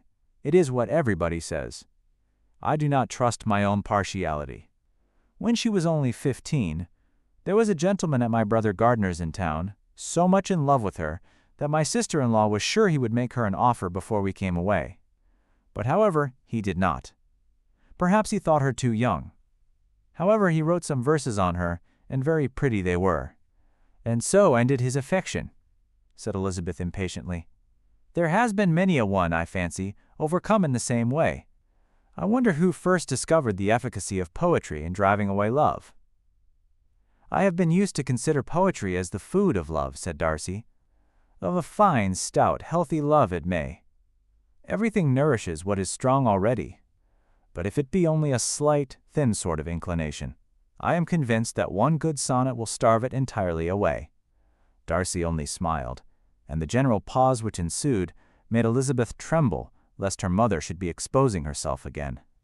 She longed to speak, but could think of nothing to say, and after a short silence, Mrs. Bennet began repeating her thanks to Mr. Bingley for his kindness to Jane, with an apology for troubling him also with Lizzie. Mr. Bingley was unaffectedly civil in his answer, and forced his younger sister to be civil also, and say what the occasion required. She performed her part indeed without much graciousness, but Mrs. Bennet was satisfied, and soon afterwards ordered her carriage. Upon this signal, the youngest of her daughters put herself forward. The two girls had been whispering to each other during the whole visit, and the result of it was that the youngest should tax Mr. Bingley with having promised on his first coming into the country to give a ball at Netherfield. Lydia was a stout, well-grown girl of 15, with a fine complexion and good-humored countenance, a favorite with her mother, whose affection had brought her into public at an early age. She had high animal spirits, and a sort of natural self-consequence, which the attentions of the officers, to whom her uncle's good dinners and her own easy manners recommended her, had increased into assurance. She was very equal, therefore, to address Mr. Bingley on the subject of the ball, and abruptly reminded him of his promise, adding that it would be the most shameful thing in the world if he did not keep it. His answer to this sudden attack was delightful to their mother's ear. I am perfectly ready, I assure you, to keep my engagement, and when your sister is recovered, you shall, if you please, name the very day of the ball. But you would not wish to be dancing while she is ill. Lydia declared herself satisfied. Oh, yes. It would be much better to wait till Jane was well, and by that time most likely Captain Carter would be at Meryton again. And when you have given your ball, she added, I shall insist on their giving one also. I shall tell Colonel Forster it will be quite a shame if he does not. Mrs. Bennet and her daughters then departed, and Elizabeth returned instantly to Jane. leaving her own and her relations' behavior to the remarks of the two ladies and Mr. Darcy, the latter of whom, however, could not be prevailed on to join in their censure of her, in spite of all Miss Bingley's witticisms on fine eyes. Chapter 10. The day passed much as the day before had done. Mrs. Hurst and Miss Bingley had spent some hours of the morning with the invalid, who continued, though slowly, to mend, and in the evening Elizabeth joined their party in the drawing-room. The loo table, however, did not appear. Mr. Darcy was writing, and Miss Bingley, seated near him, was watching the progress of his letter, and repeatedly calling off his attention by messages to his sister. Mr. Hurst and Mr. Bingley were at piquet, and Mrs. Hurst was observing their game. Elizabeth took up some needlework, and was sufficiently amused in attending to what passed between Darcy and his companion. The perpetual commendations of the lady either on his handwriting, or on the evenness of his lines, or on the length of his letter, with the perfect unconcern with which her praises were received, formed a curious dialogue, and was exactly in unison with her opinion of each. How delighted Miss Darcy will be to receive such a letter! He made no answer. You write uncommonly fast. You are mistaken. I write rather slowly. How many letters you must have occasion to write in the course of the year. Letters of business, too. How odious I should think them. It is fortunate, then, that they fall to my lot instead of to yours. Pray, tell your sister that I long to see her. I have already told her so once by your desire. I am afraid you do not like your pen. Let me mend it for you. I mend pens remarkably well. Thank you, but I always mend my own. How can you contrive to write so even? He was silent. Tell your sister I am delighted to hear of her improvement on the harp, and pray let her know that I am quite in raptures with her beautiful little design for a table, and I think it infinitely superior to Miss Grantley's. Will you give me leave to defer your raptures till I write again? At present, I have not room to do them justice. Oh, it is of no consequence. I shall see her in January. But do you always write such charming long letters to her, Mr. Darcy? They are generally long, but whether always charming, it is not for me to determine. It is a rule with me that a person who can write a long letter with ease cannot write ill. That will not do for a compliment to Darcy, Caroline, cried her brother, because he does not write with ease. He studies too much for words of 4 syllables. Do not you, Darcy? My style of writing is very different from yours. Oh, cried Miss Bingley, Charles writes in the most careless way imaginable. He leaves out half his words and blots the rest. My ideas flow so rapidly that I have not time to express them, by which means my letters sometimes convey no ideas at all to my correspondents. Your humility, Mr. Bingley, said Elizabeth, must disarm reproof. Nothing is more deceitful, said Darcy, than the appearance of humility. It is often only carelessness of opinion, and sometimes an indirect boast. And which of the two do you call my little recent piece of modesty? The indirect boast, for you are really proud of your defects in writing, because you consider them as proceeding from a rapidity of thought and carelessness of execution, which, if not estimable, you think at least highly interesting. The power of doing anything with quickness is always much prized by the possessor, and often without any attention to the imperfection of the performance. When you told Mrs. Bennet this morning that if you ever resolved on quitting Netherfield, you should be gone in 5 minutes, you meant it to be a sort of panegyric, of compliment to yourself. And yet what is there so very laudable in a precipitance which must leave very necessary business undone, and can be of no real advantage to yourself or anyone else? Nay, cried Bingley, this is too much, to remember at night all the foolish things that were said in the morning. And yet, upon my honor, I believed what I said of myself to be true, and I believe it at this moment. At least, therefore, I did not assume the character of needless precipitance merely to show off before the ladies. I dare say you believed it, but I am by no means convinced that you would be gone with such celerity. Your conduct would be quite as dependent on chance as that of any man I know.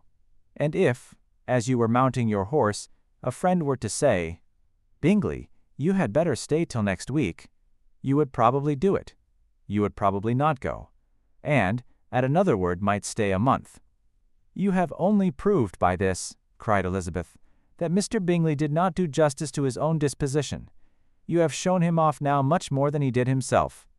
"I am exceedingly gratified," said Bingley, "by your converting what my friend says into a compliment on the sweetness of my temper. But I am afraid you are giving it a turn which that gentleman did by no means intend, for he would certainly think the better of me if under such a circumstance I were to give a flat denial, and ride off as fast as I could. Would Mr. Darcy then consider the rashness of your original intention as atoned for by your obstinacy in adhering to it? Upon my word, I cannot exactly explain the matter. Darcy must speak for himself. You expect me to account for opinions which you choose to call mine, but which I have never acknowledged. Allowing the case, however, to stand according to your representation, you must remember, Miss Bennet, that the friend who is supposed to desire his return to the house, and the delay of his plan, has merely desired it, asked it without offering one argument in favor of its propriety. To yield readily, easily, to the persuasion of a friend is no merit with you. To yield without conviction is no compliment to the understanding of either.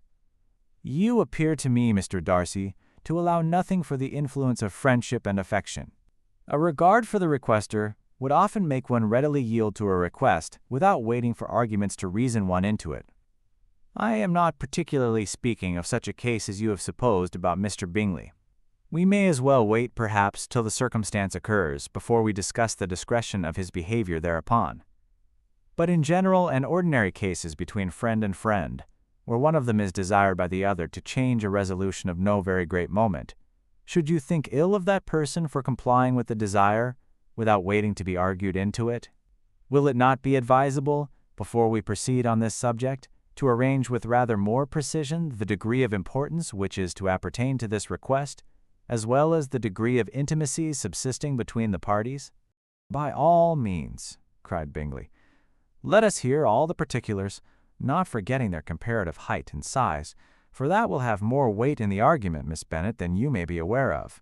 I assure you that if Darcy were not such a great tall fellow, in comparison with myself, I should not pay him half so much deference. I declare I do not know a more awful object than Darcy, on particular occasions, and in particular places, at his own house especially, and of a Sunday evening when he has nothing to do."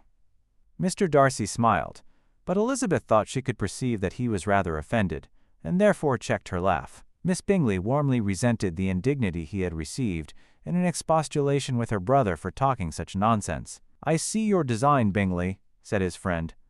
"You dislike an argument, and want to silence this. Perhaps I do. Arguments are too much like disputes. If you and Miss Bennet will defer yours till I am out of the room, I shall be very thankful, and then you may say whatever you like of me." "What you ask," said Elizabeth, "is no sacrifice on my side, and Mr. Darcy had much better finish his letter." Mr. Darcy took her advice and did finish his letter. When that business was over, he applied to Miss Bingley and Elizabeth for the indulgence of some music. Miss Bingley moved with alacrity to the pianoforte, and after a polite request that Elizabeth would lead the way, which the other, as politely and more earnestly negatived, she seated herself. Mrs. Hurst sang with her sister, and while they were thus employed, Elizabeth could not help observing, as she turned over some music books that lay on the instrument, how frequently Mr. Darcy's eyes were fixed on her. She hardly knew how to suppose that she could be an object of admiration to so great a man, and yet that he should look at her because he disliked her was still more strange. She could only imagine, however, at last, that she drew his notice because there was a something about her more wrong and reprehensible, according to his ideas of right, than in any other person present. The supposition did not pain her.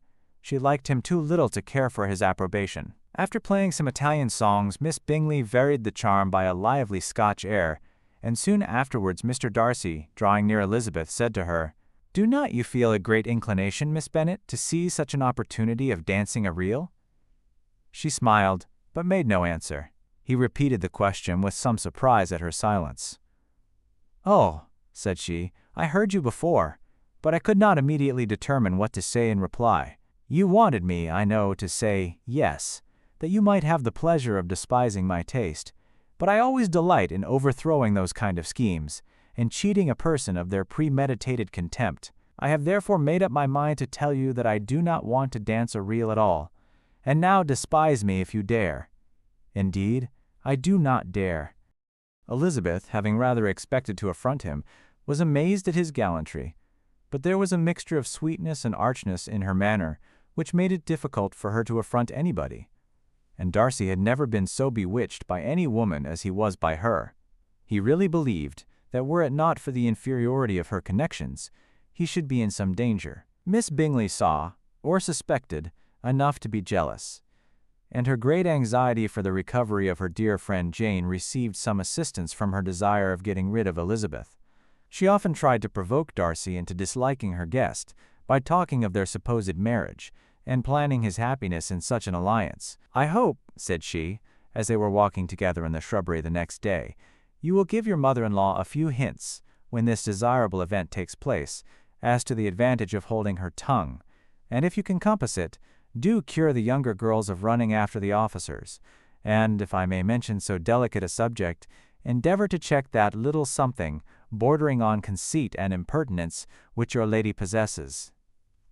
Have you anything else to propose for my domestic felicity? Oh, yes. Do let the portraits of your uncle and Aunt Phillips be placed in the gallery at Pemberley. Put them next to your great uncle the judge. They are in the same profession, you know, only in different lines. As for your Elizabeth's picture, you must not attempt to have it taken, for what painter could do justice to those beautiful eyes? It would not be easy indeed to catch their expression, but their color and shape and the eyelashes, so remarkably fine, might be copied. At that moment they were met from another walk, by Mrs. Hurst and Elizabeth herself. "I did not know that you intended to walk," said Miss Bingley, in some confusion, lest they had been overheard. "You used us abominably ill," answered Mrs. Hurst, "in running away without telling us that you were coming out." Then, taking the disengaged arm of Mr. Darcy, she left Elizabeth to walk by herself. The path just admitted. 3. Mr. Darcy felt their rudeness and immediately said, "This walk is not wide enough for our party. We had better go into the avenue." But Elizabeth, who had not the least inclination to remain with them, laughingly answered, "No, no, stay where you are. You are charmingly grouped, and appear to uncommon advantage. The picturesque would be spoilt by admitting a fourth. Goodbye." She then ran gaily off, rejoicing, as she rambled about, in the hope of being at home again in a day or two. Jane was already so much recovered as to intend leaving her room for a couple of hours that evening. Chapter 11. When the ladies removed after dinner, Elizabeth ran up to her sister, and seeing her well guarded from cold, attended her into the drawing-room, where she was welcomed by her two friends with many professions of pleasure. And Elizabeth had never seen them so agreeable as they were during the hour which passed before the gentlemen appeared. Their powers of conversation were considerable. They could describe an entertainment with accuracy, relate an anecdote with humor, and laugh at their acquaintance with spirit. But when the gentlemen entered, Jane was no longer the first object. Miss Bingley's eyes were instantly turned towards Darcy, and she had something to say to him before he had advanced many steps. He addressed himself directly to Miss Bennet, with a polite congratulation. Mr. Hurst also made her a slight bow, and said he was very glad, but diffuseness and warmth remained for Bingley's salutation. He was full of joy and attention. The first half-hour was spent in piling up the fire, lest she should suffer from the change of room, and she removed at his desire to the other side of the fireplace, that she might be farther from the door. He then sat down by her, and talked scarcely to anyone else. Elizabeth, at work in the opposite corner, saw it all with great delight. When tea was over, Mr. Hurst reminded his sister-in-law of the card-table, but in vain. She had obtained private intelligence that Mr. Darcy did not wish for cards, and Mr. Hurst soon found even his open petition rejected. She assured him that no one intended to play, and the silence of the whole party on the subject seemed to justify her.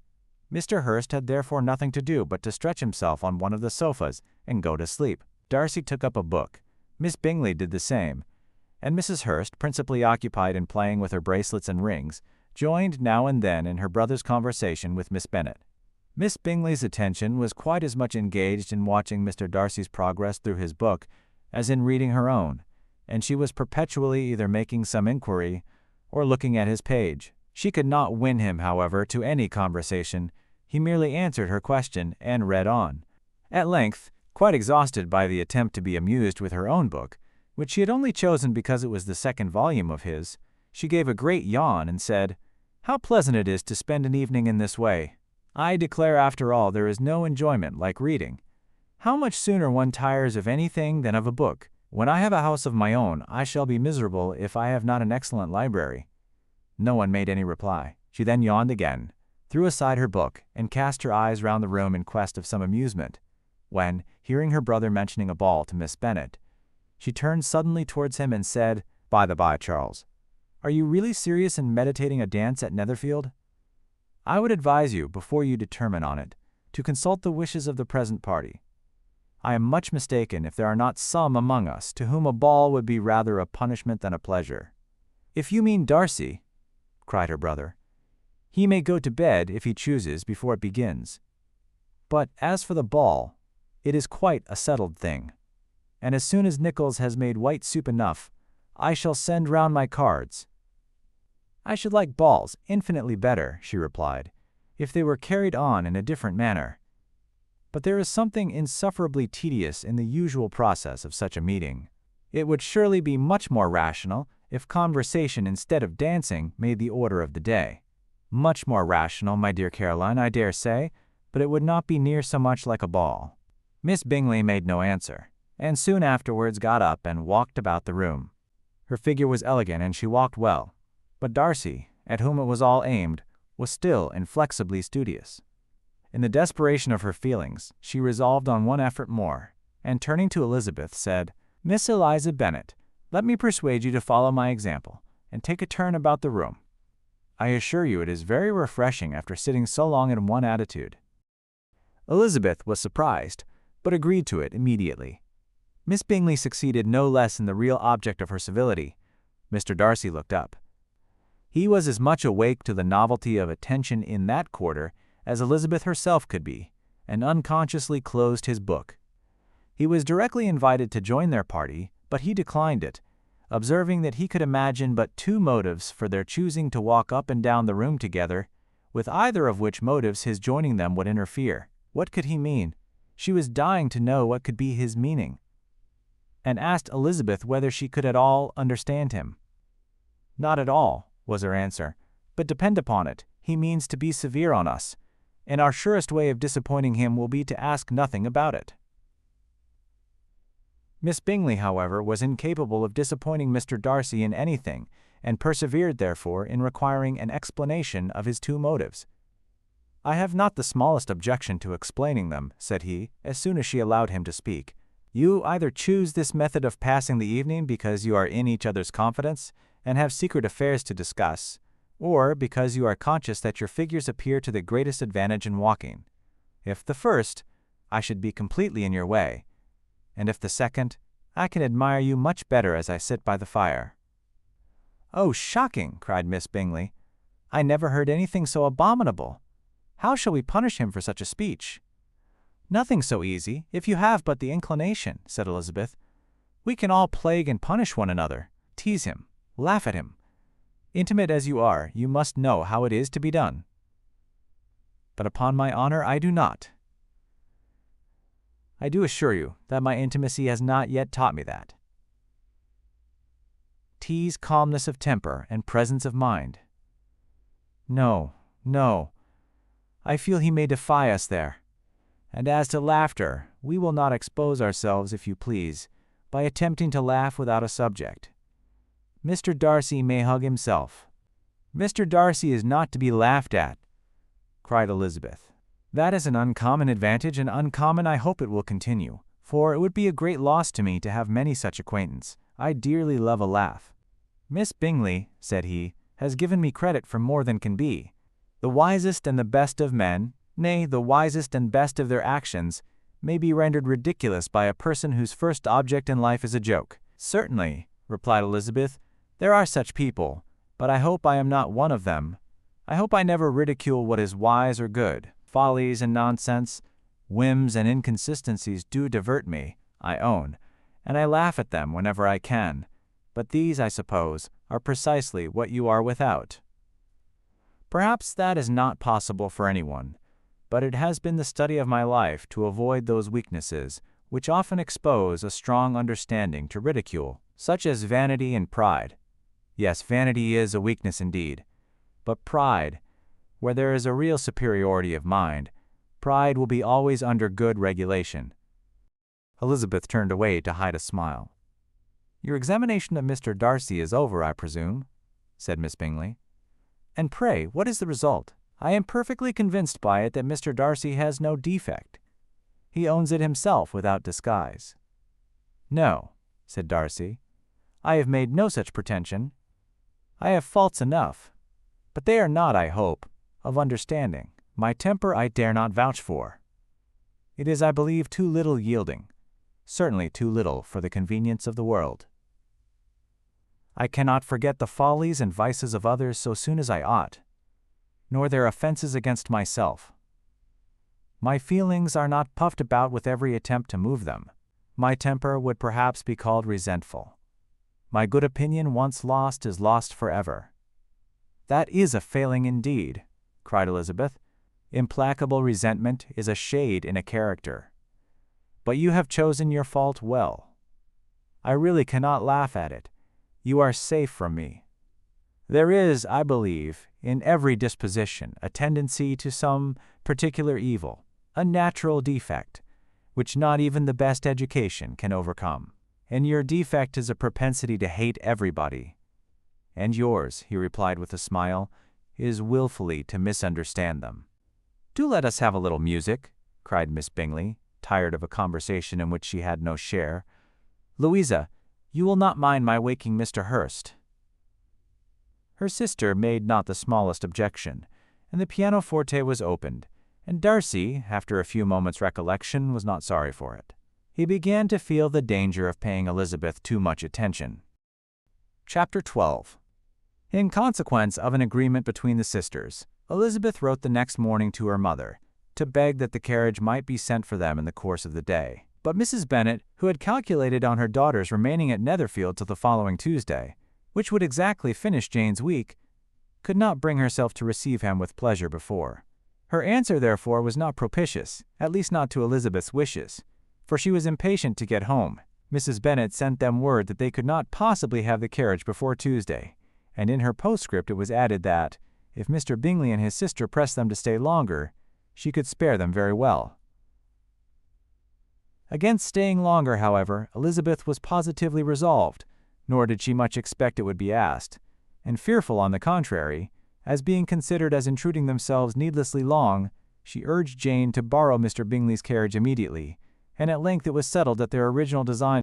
The communication excited many professions of concern, and enough was said of wishing them to stay at least till the following day, to work on Jane, and till the morrow their going was deferred. Miss Bingley was then sorry that she had proposed the delay, for her jealousy and dislike of one sister much exceeded her affection for the other. The master of the house heard with real sorrow that they were to go so soon, and repeatedly tried to persuade Miss Bennet that it would not be safe for her, that she was not enough recovered. But Jane was firm where she felt herself to be right. To Mr. Darcy it was welcome intelligence. Elizabeth had been at Netherfield long enough. She attracted him more than he liked, and Miss Bingley was uncivil to her, and more teasing than usual to himself. He wisely resolved to be particularly careful that no sign of admiration should now escape him, nothing that could elevate her, with the hope of influencing his felicity. Sensible that, if such an idea had been suggested, his behavior during the last day must have material weight in confirming or crushing it. Steady to his purpose, he scarcely spoke 10 words to her through the whole of Saturday, and though they were at one time left by themselves for half an hour, he adhered most conscientiously to his book and would not even look at her. On Sunday, after morning service, the separation, so agreeable to almost all, took place. Miss Bingley's civility to Elizabeth increased at last very rapidly, as well as her affection for Jane, and when they parted, after assuring the latter of the pleasure it would always give her to see her either at Longbourn or Netherfield, and embracing her most tenderly, she even shook hands with the former. Elizabeth took leave of the whole party in the liveliest spirits. They were not welcomed home very cordially by their mother. Mrs. Bennet wondered at their coming, and thought them very wrong to give so much trouble, and was sure Jane would have caught cold again. But their father, though very laconic in his expressions of pleasure, was really glad to see them. He had felt their importance in the family circle. The evening conversation, when they were all assembled, had lost much of its animation, and almost all its sense, by the absence of Jane and Elizabeth. They found Mary, as usual, deep in the study of thorough bass in human nature, and had some new extracts to admire, and some new observations of threadbare morality to listen to.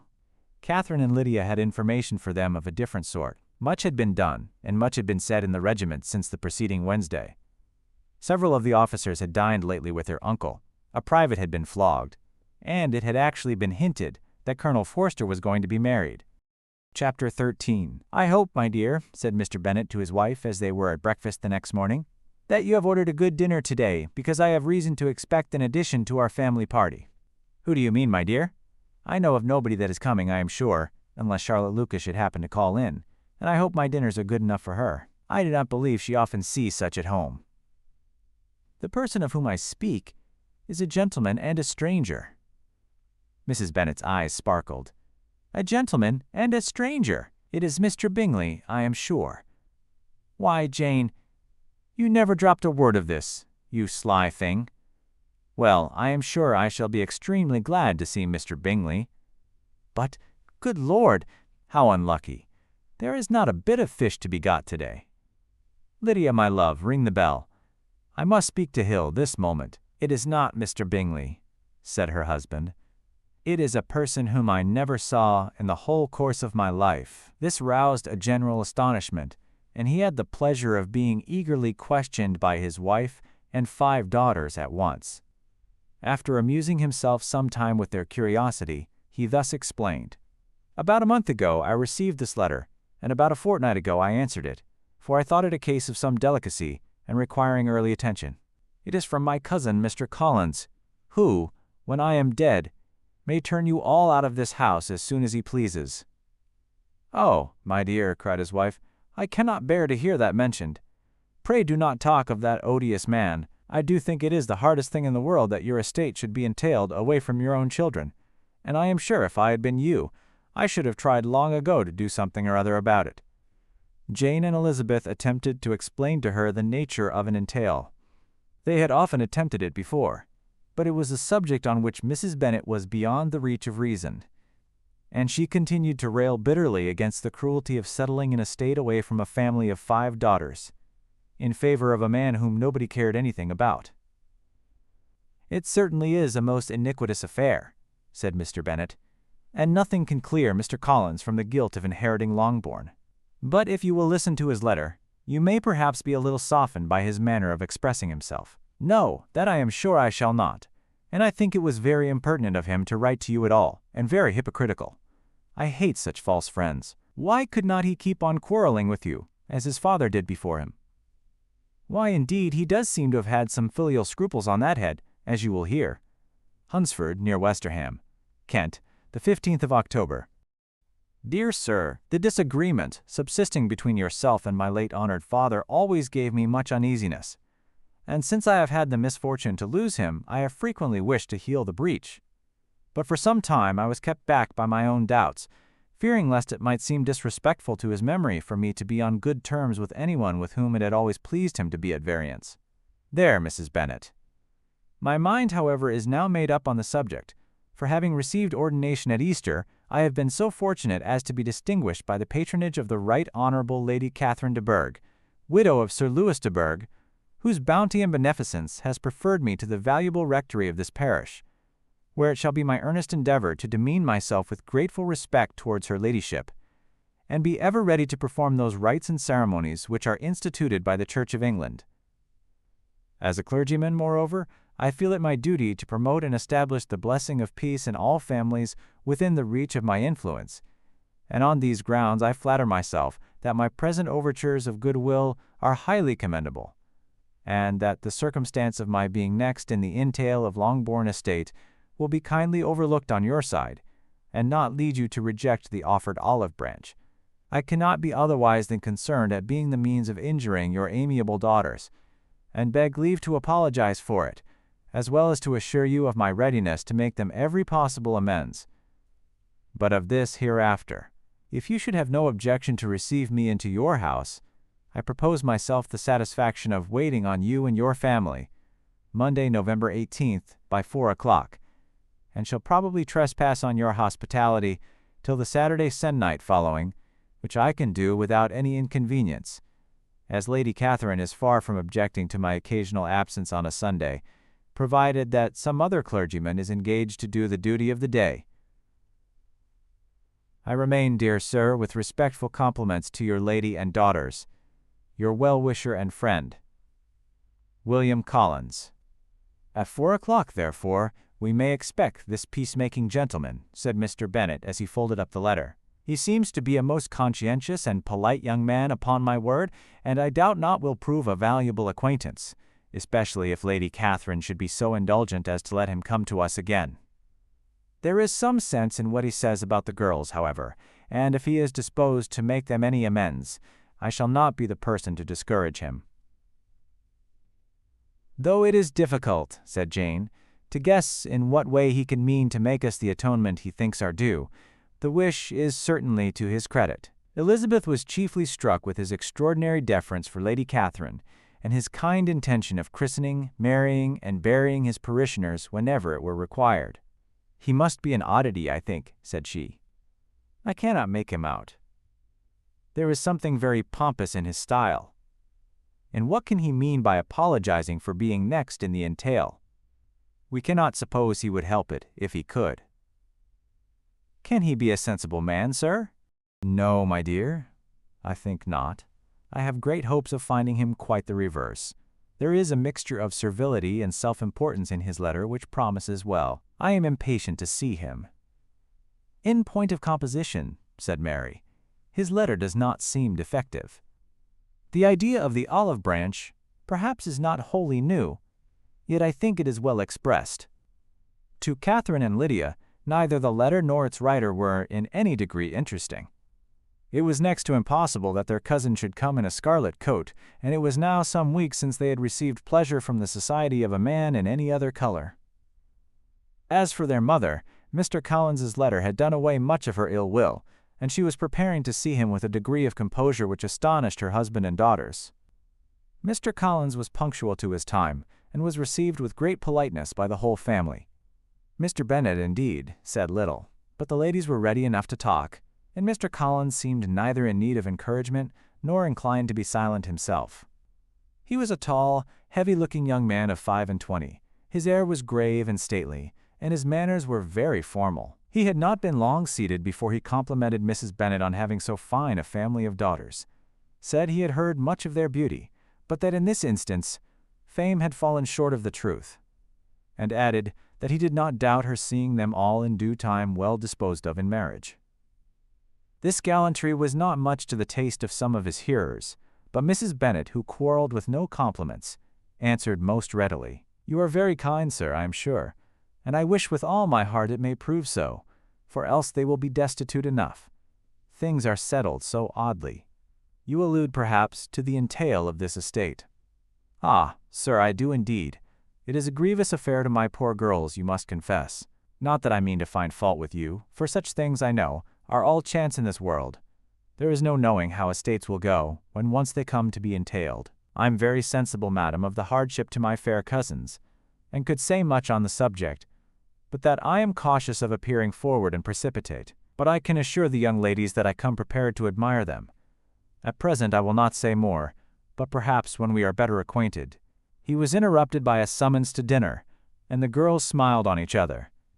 They were not the only objects of Mr. Collins's admiration. The hall, the dining room, and all its furniture were examined and praised, and his commendation of everything would have touched Mrs. Bennet's heart, but for the mortifying supposition of his viewing it all as his own future property.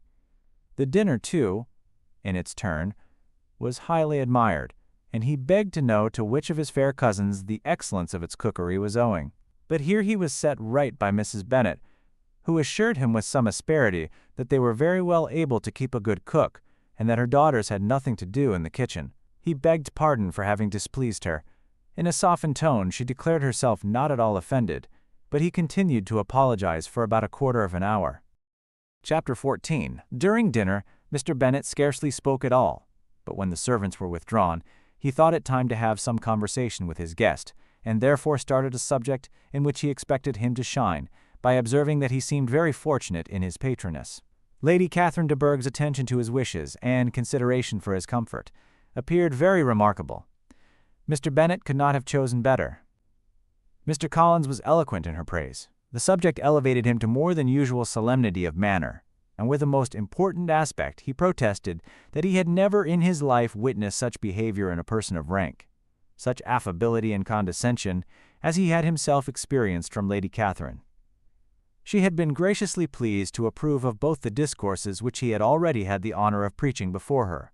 She had also asked him twice to dine at Rosings, and had sent for him only the Saturday before to make up her pool of quadrille in the evening. Lady Catherine was reckoned proud by many people he knew, but he had never seen anything but affability in her. She had always spoken to him as she would to any other gentleman. She made not the smallest objection to his joining in the society of the neighborhood, nor to his leaving his parish occasionally for a week or two to visit his relations. She had even condescended to advise him to marry as soon as he could, provided he chose with discretion, and had once paid him a visit in his humble parsonage, where she had perfectly approved all the alterations he had been making, and had even vouchsafed to suggest some herself, some shelves in the closets upstairs. "That is all very proper and civil, I am sure," said Mrs. Bennet, "and I dare say she is a very agreeable woman. It is a pity that great ladies in general are not more like her. Does she live near you, sir? The garden in which stands my humble abode is separated only by a lane from Rosings Park, her ladyship's residence. I think you said she was a widow, sir. Has she any family?" "She has one only daughter, the heiress of Rosings, and a very extensive property." "Ah!" cried Mrs. Bennet, shaking her head. "Then she is better off than many girls. And what sort of young lady is she? Is she handsome?" "She is a most charming young lady indeed. Lady Catherine herself says that in point of true beauty, Miss de Bourgh is far superior to the handsomest of her sex, because there is that in her features which marks the young woman of distinguished birth. She is unfortunately of a sickly constitution, which has prevented her making that progress in many accomplishments which she could not otherwise have failed of, as I am informed by the lady who superintended her education, and who still resides with them. But she is perfectly amiable, and often condescends to drive by my humble abode in her little phaeton and ponies." "Has she been presented? I do not remember her name among the ladies at court." "Her indifferent state of health unhappily prevents her being in town, and by that means, as I told Lady Catherine myself one day, has deprived the British court of its brightest ornament. Her ladyship seemed pleased with the idea, and you may imagine that I am happy on every occasion to offer those little delicate compliments which are always acceptable to ladies. I have more than once observed to Lady Catherine that her charming daughter seemed born to be a duchess, and that the most elevated rank, instead of giving her consequence, would be adorned by her. These are the kind of little things which please her ladyship, and it is a sort of attention which I conceive myself peculiarly bound to pay." "You judge very properly," said Mr. Bennet, "and it is happy for you that you possess the talent of flattering with delicacy. May I ask whether these pleasing attentions proceed from the impulse of the moment, or are the result of previous study?" "They arise chiefly from what is passing at the time, and though I sometimes amuse myself with suggesting and arranging such little elegant compliments as may be adapted to ordinary occasions, I always wish to give them as unstudied an air as possible." Mr. Bennet's expectations were fully answered. His cousin was as absurd as he had hoped, and he listened to him with the keenest enjoyment, maintaining at the same time the most resolute composure of countenance, and, except in an occasional glance at Elizabeth, requiring no partner in his pleasure.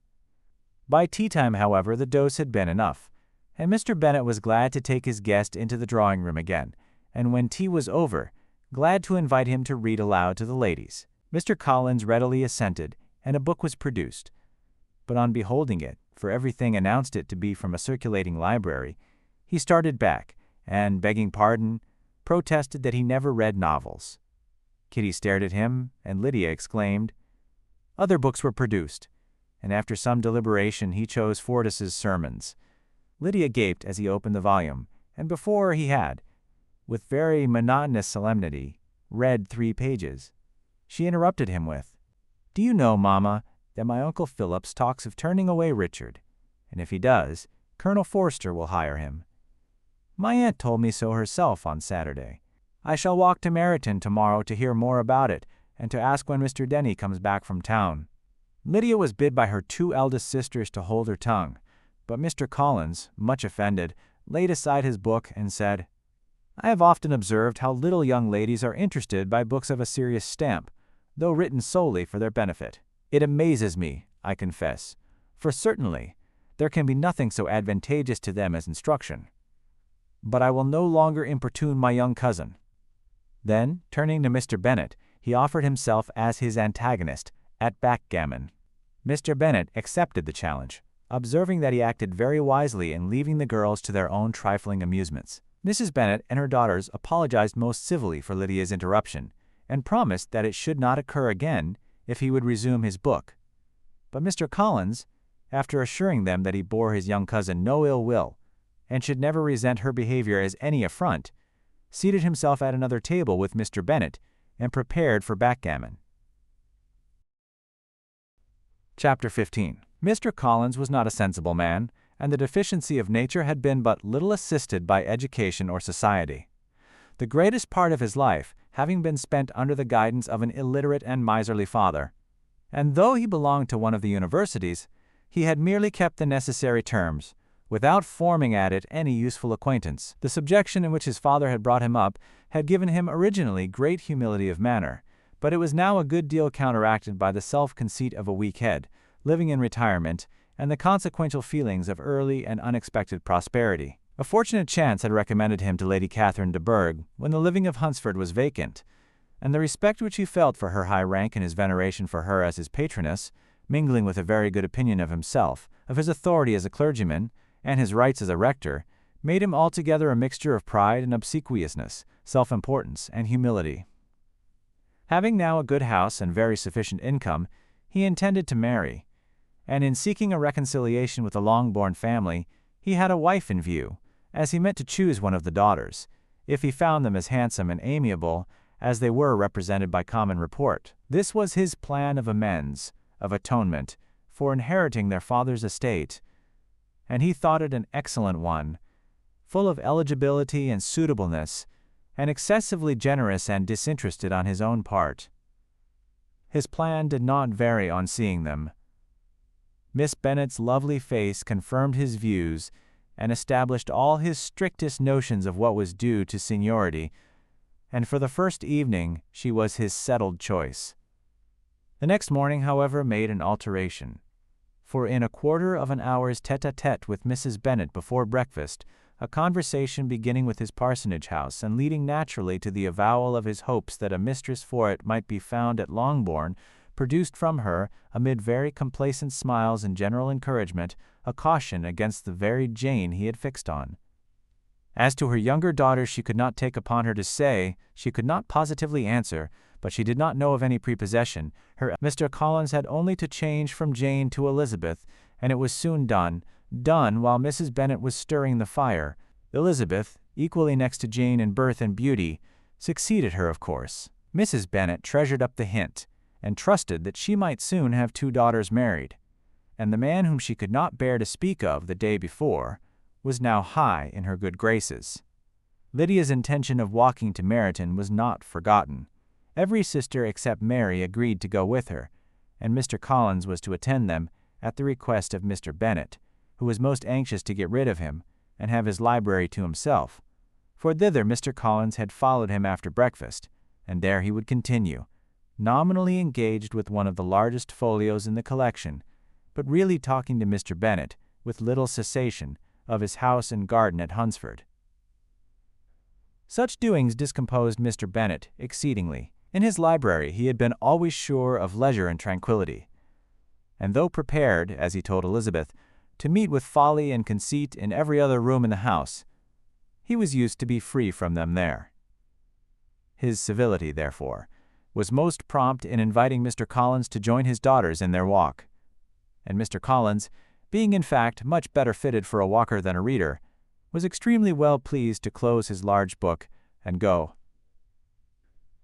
In pompous nothings on his side and civil assents on that of his cousins, their time passed till they entered Meryton. The attention of the younger ones was then no longer to be gained by him. Their eyes were immediately wandering up in the street in quest of the officers, and nothing less than a very smart bonnet indeed, or a really new muslin in a shop window, could recall them.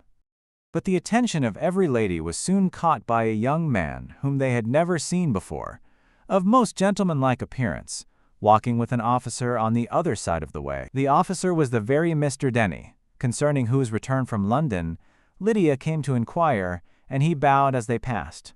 All were struck with the stranger's air, all wondered who he could be, and Kitty and Lydia, determined if possible to find out, led the way across the street, under pretense of wanting something in an opposite shop, and fortunately had just gained the pavement when the two gentlemen, turning back, had reached the same spot. Mr. Denny addressed them directly, and entreated permission to introduce his friend, Mr. Wickham, who had returned with him the day before from town, and he was happy to say, had accepted a commission in their corps. This was exactly as it should be, for the young man wanted only regimentals to make him completely charming. His appearance was greatly in his favor.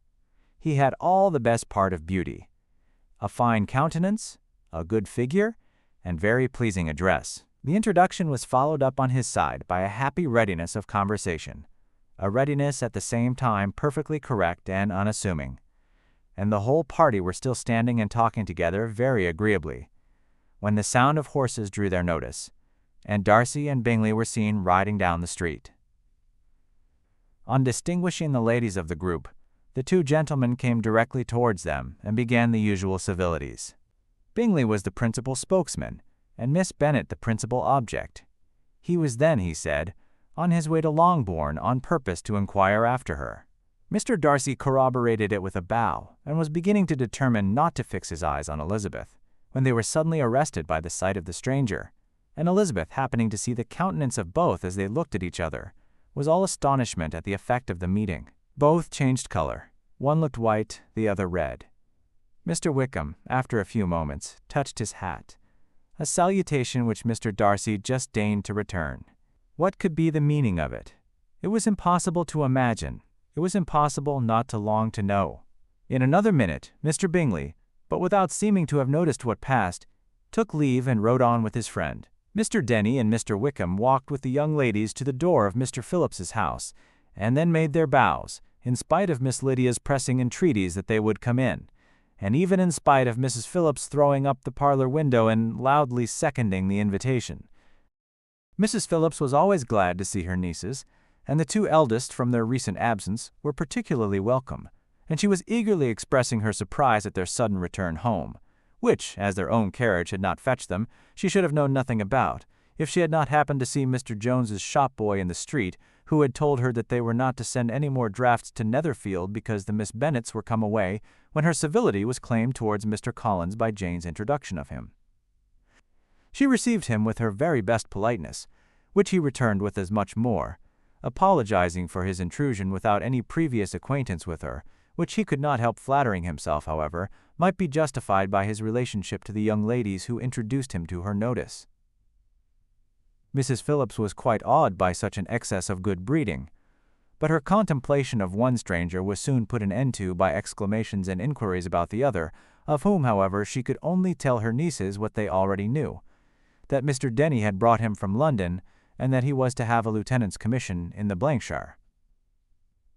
She had been watching him the last hour, she said, as he walked up and down the street, and had Mr. Wickham appeared, Kitty and Lydia would certainly have continued the occupation. But, unluckily, no one passed the windows now, except a few of the officers, who, in comparison with the stranger, were become stupid, disagreeable fellows. Some of them were to dine with the Phillipses the next day, and their aunt promised to make her husband call on Mr. Wickham, and give him an invitation also, if the family from Longbourn would come in the evening. This was agreed to, and Mrs. Phillips protested that they would have a nice, comfortable, noisy game of lottery tickets, and a little bit of hot supper afterwards.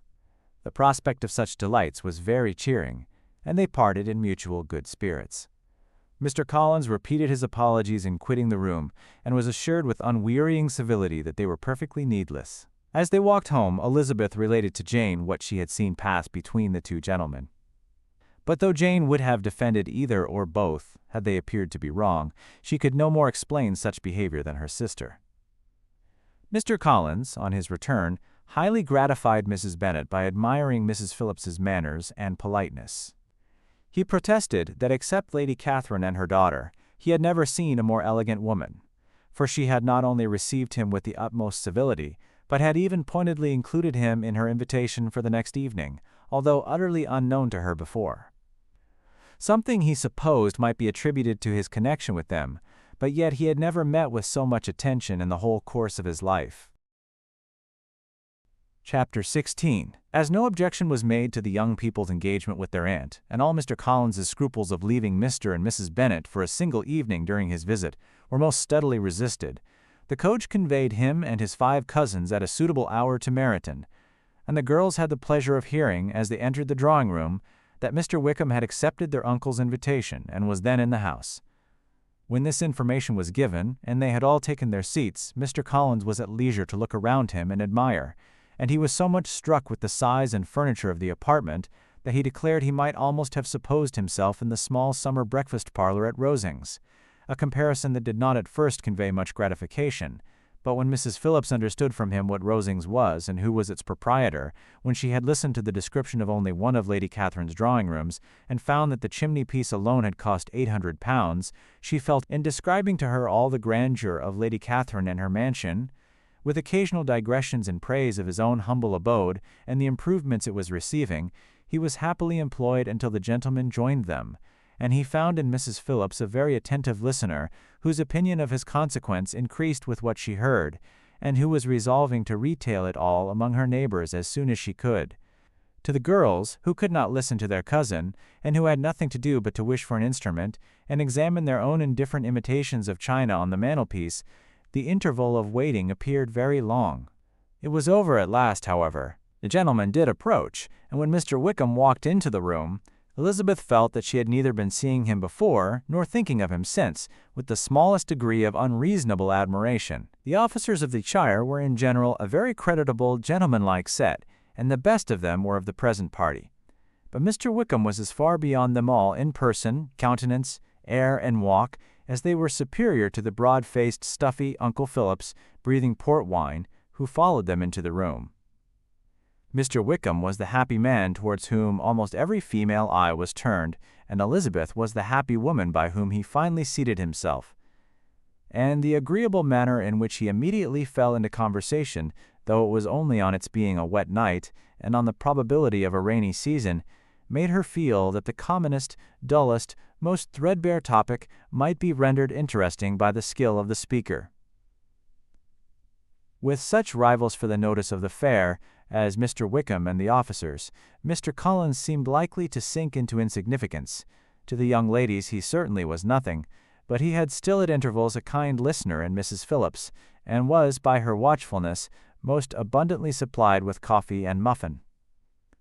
When the card tables were placed, he had an opportunity of obliging her in return, by sitting down to whist. "I know little of the game at present," said he, "but I shall be glad to improve myself, for in my situation of life—" Mrs. Phillips was very thankful for his compliance, but could not wait for his reason. Mr. Wickham did not play at whist, and with ready delight was he received at the other table between Elizabeth and Lydia. At first there seemed danger of Lydia's engrossing him entirely, for she was a most determined talker. But being likewise extremely fond of lottery tickets, she soon grew too much interested in the game, too eager in making bets and exclaiming after prizes, to have attention for anyone in particular. Allowing for the common demands of the game, Mr. Wickham was therefore at leisure to talk to Elizabeth, and she was very willing to hear him, though what she chiefly wished to hear she could not hope to be told, the history of his acquaintance with Mr. Darcy. She dared not even mention that gentleman. Her curiosity, however, was unexpectedly relieved. Mr. Wickham began the subject himself. He inquired how far Netherfield was from Meryton, and, after receiving her answer, asked in an hesitating manner how long Mr. Darcy had been staying there. "About a month," said Elizabeth, and then, unwilling to let the subject drop, added, "He is a man of very large property in Derbyshire, I understand." "Yes," replied Wickham, "his estate there is a noble one, a clear 10,000 per annum. You could not have met with a person more capable of giving you certain information on that head than myself. for I have been connected with his family in a particular manner from my infancy." Elizabeth could not but look surprised. "You may well be surprised, Miss Bennet, at such an assertion after seeing, as you probably might, the very cold manner of our meeting yesterday. Are you much acquainted with Mr. Darcy?" "As much as I ever wished to be," cried Elizabeth warmly. "I have spent 4 days in the same house with him, and I think him very disagreeable." "I have no right to give my opinion," said Wickham, "as to his being agreeable or otherwise. I am not qualified to form one. I have known him too long, and too well to be a fair judge. It is impossible for me to be impartial, but I believe your opinion of him would in general astonish, and perhaps you would not express it quite so strongly anywhere else. Here you are in your own family. Upon my word, I say no more here than I might say in any house in the neighborhood, except Netherfield.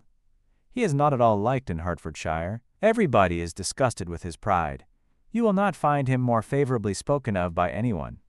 "I cannot pretend to be sorry," said Wickham after a short interruption, "that he or that any man should not be estimated beyond their deserts, but with him I believe it does not often happen. The world is blinded by his fortune and consequence, or frightened by his high and imposing manners, and sees him only as he chooses to be seen. I should take him, even on my slight acquaintance, to be an ill-tempered man." Wickham only shook his head. "I wonder," said he, at the next opportunity of speaking, "whether he is likely to be in this country much longer. I do not at all know, but I heard nothing of his going away when I was at Netherfield. I hope your plans in favor of the shire will not be affected by his being in the neighborhood." "Oh, no. It is not for me to be driven away by Mr. Darcy. If he wishes to avoid seeing me, he must go. We are not on friendly terms, and it always gives me pain to meet him, but I have no reason for avoiding him but what I might proclaim to all the world, a sense of very great ill-usage and most painful regrets at his being what he is. His father, Miss Bennet, the late Mr. Darcy, was one of the best men that ever breathed, and the truest friend I ever had, and I can never be in company with this Mr. Darcy without being grieved to the soul by 1,000 tender recollections. His behavior to myself has been scandalous, but I verily believe I could forgive him anything and everything rather than his disappointing the hopes and disgracing the memory of his father." Elizabeth found the interest of the subject increase, and listened with all her heart, but the delicacy of it prevented farther inquiry. Mr. Wickham began to speak on more general topics, Meryton, the neighborhood, the society, appearing highly pleased with all that he had yet seen, and speaking of the latter especially with gentle but very intelligible gallantry. "It was the prospect of constant society, and good society," he added, "which was my chief inducement to enter the shire. I knew it to be a most respectable, agreeable corps, and my friend Denny tempted me farther by his account of their present quarters, and the very great attentions and excellent acquaintance Meryton had procured them. Society, I own, is necessary to me. I have been a disappointed man, and my spirits will not bear solitude. I must have employment and society.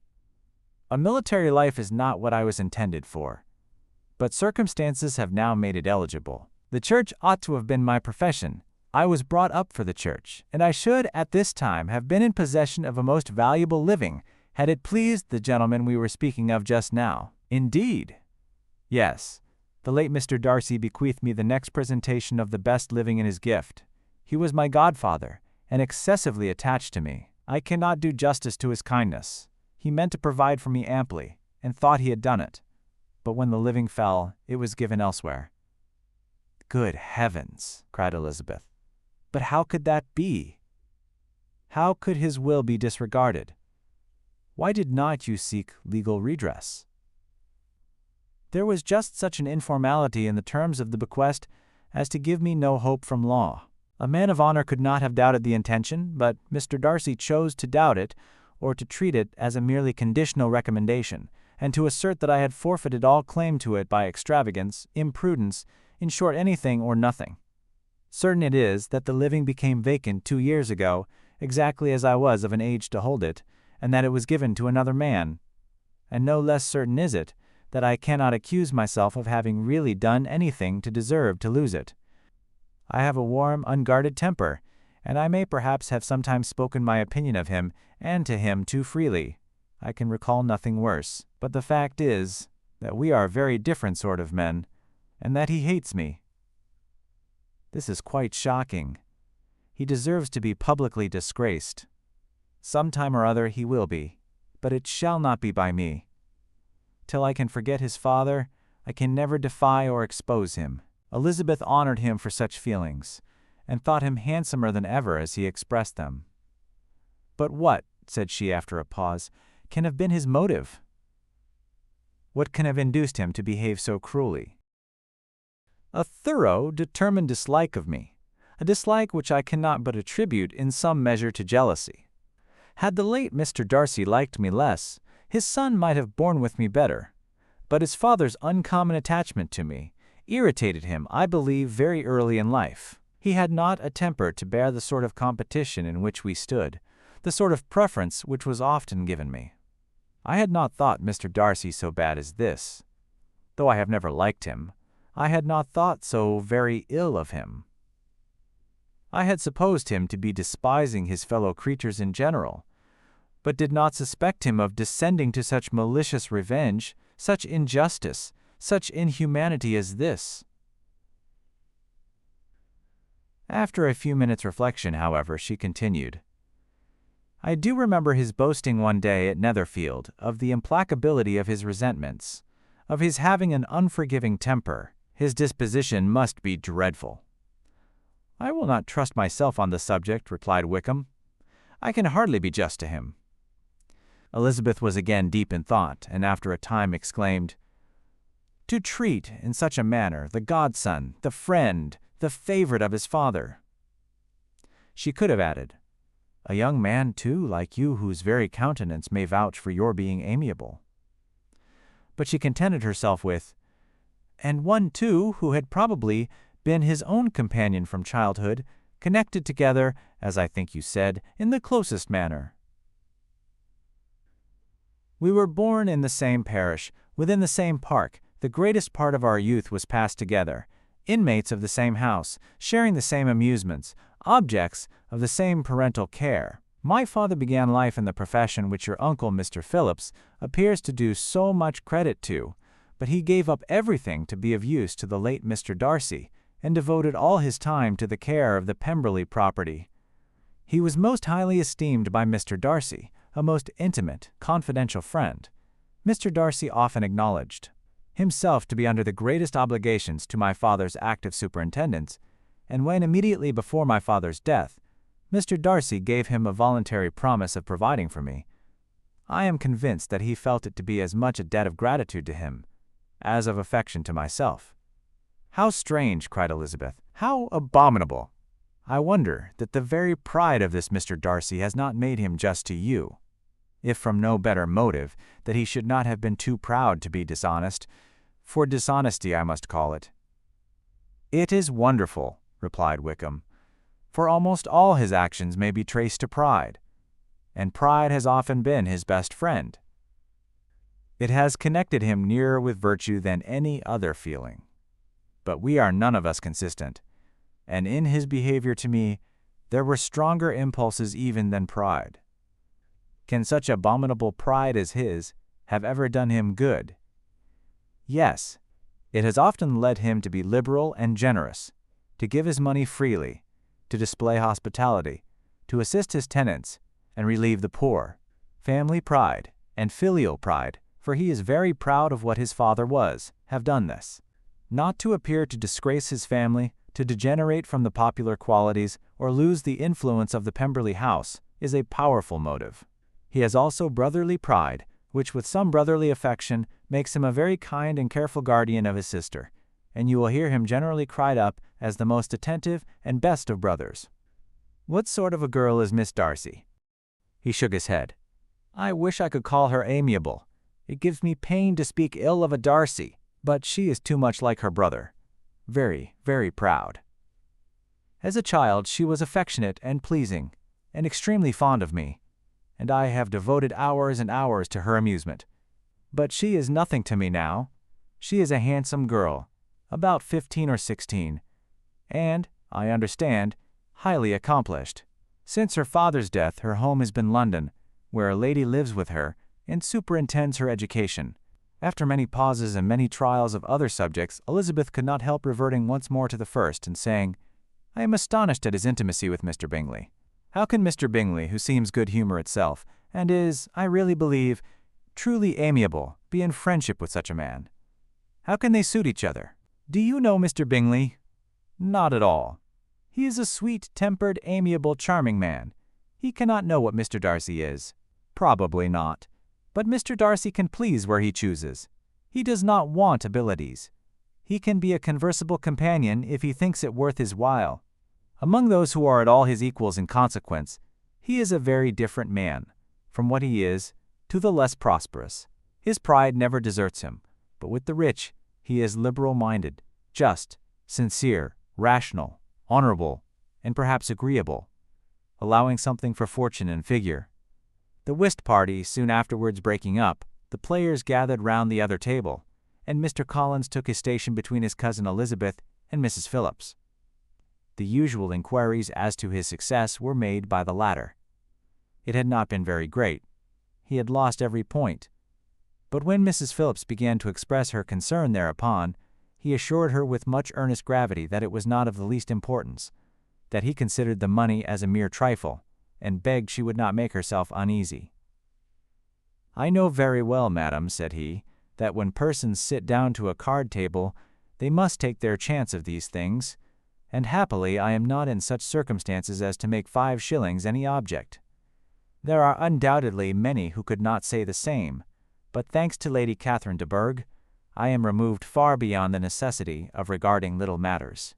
Mr. Wickham's attention was caught, and after observing Mr. Collins for a few moments, he asked Elizabeth in a low voice whether her relation were very intimately acquainted with the family of de Bourgh.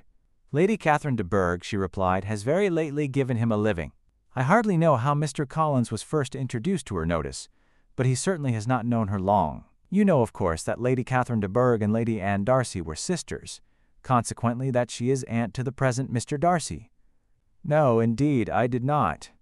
I knew nothing at all of Lady Catherine's connections. I never heard of her existence till the day before yesterday. Her daughter, Miss de Bourgh, will have a very large fortune, and it is believed that she and her cousin will unite the 2 estates." This information made Elizabeth smile, as she thought of poor Miss Bingley. Vain indeed must be all her attentions, vain and useless, her affection for his sister, and her praise of himself, if he were already self-destined to another. "Mr. Collins," said she, "speaks highly both of Lady Catherine and her daughter, but from some particulars that he has related of her ladyship, I suspect his gratitude misleads him, and that in spite of her being his patroness, she is an arrogant, conceited woman." "I believe her to be both in a great degree," replied Wickham. "I have not seen her for many years, but I very well remember that I never liked her, and that her manners were dictatorial and insolent. She has the reputation of being remarkably sensible and clever, but I rather believe she derives part of her abilities from her rank and fortune, part from her authoritative manner, and the rest from the pride of her nephew, who chooses that everyone connected with him should have an understanding of the first class." Elizabeth allowed that he had given a very rational account of it, and they continued talking together with mutual satisfaction till supper put an end to cards, and gave the rest of the ladies their share of Mr. Wickham's attentions. There could be no conversation in the noise of Mrs. Phillips's supper party, but his manners recommended him to everybody. Whatever he said was said well, and whatever he did, done gracefully. Elizabeth went away with her head full of him. She could think of nothing but of Mr. Wickham, and of what he had told her all the way home. But there was not time for her even to mention his name as they went, for neither Lydia nor Mr. Collins were once silent. Lydia talked incessantly of lottery tickets, of the fish she had lost, and the fish she had won, and Mr. Collins, in describing the civility of Mr. and Mrs. Phillips, protesting that he did not in the least regard his losses at whist, enumerating all the dishes at supper, and repeatedly fearing that he crowded his cousins, had more to say than he could well manage before the carriage stopped at Longbourn House. Chapter 17. Elizabeth related to Jane the next day what had passed between Mr. Wickham and herself. Jane listened with astonishment and concern. She knew not how to believe that Mr. Darcy could be so unworthy of Mr. Bingley's regard. And yet it was not in her nature to question the veracity of a young man of such amiable appearance as Wickham. The possibility of his having really endured such unkindness was enough to interest all her tender feelings, and nothing therefore remained to be done but to think well of them both, to defend the conduct of each, and throw into the account of accident or mistake whatever could not be otherwise explained. "They have both," said she, "been deceived, I dare say, in some way or other, of which we can form no idea. Interested people have perhaps misrepresented each to the other. It is, in short, impossible for us to conjecture the causes or circumstances which may have alienated them, without actual blame on either side." Very true indeed. And now, my dear Jane, what have you got to say in behalf of the interested people who have probably been concerned in the business? Do clear them too, or we shall be obliged to think ill of somebody. Laugh as much as you choose, but you will not laugh me out of my opinion. My dearest Lizzie, do but consider in what a disgraceful light it places Mr. Darcy to be treating his father's favorite in such a manner, one whom his father had promised to provide for. It is impossible. No man of common humanity, no man who had any value for his character could be capable of it. Can his most intimate friends be so excessively deceived in him? Oh no! I can much more easily believe Mr. Bingley's being imposed on, than that Mr. Wickham should invent such a history of himself as he gave me last night.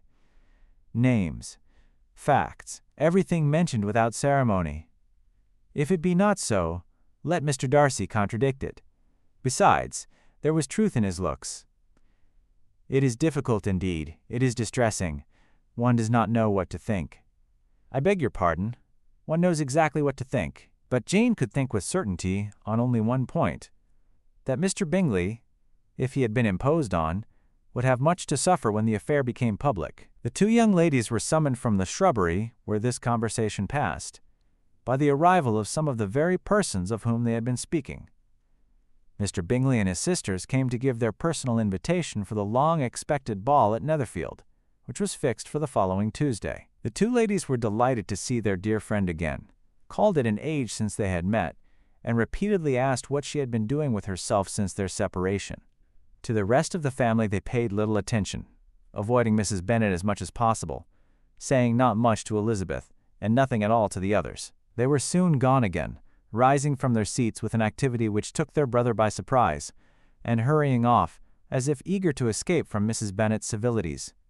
The prospect of the Netherfield ball was extremely agreeable to every female of the family. Mrs. Bennet chose to consider it as given in compliment to her eldest daughter, and was particularly flattered by receiving the invitation from Mr. Bingley himself, instead of a ceremonious card.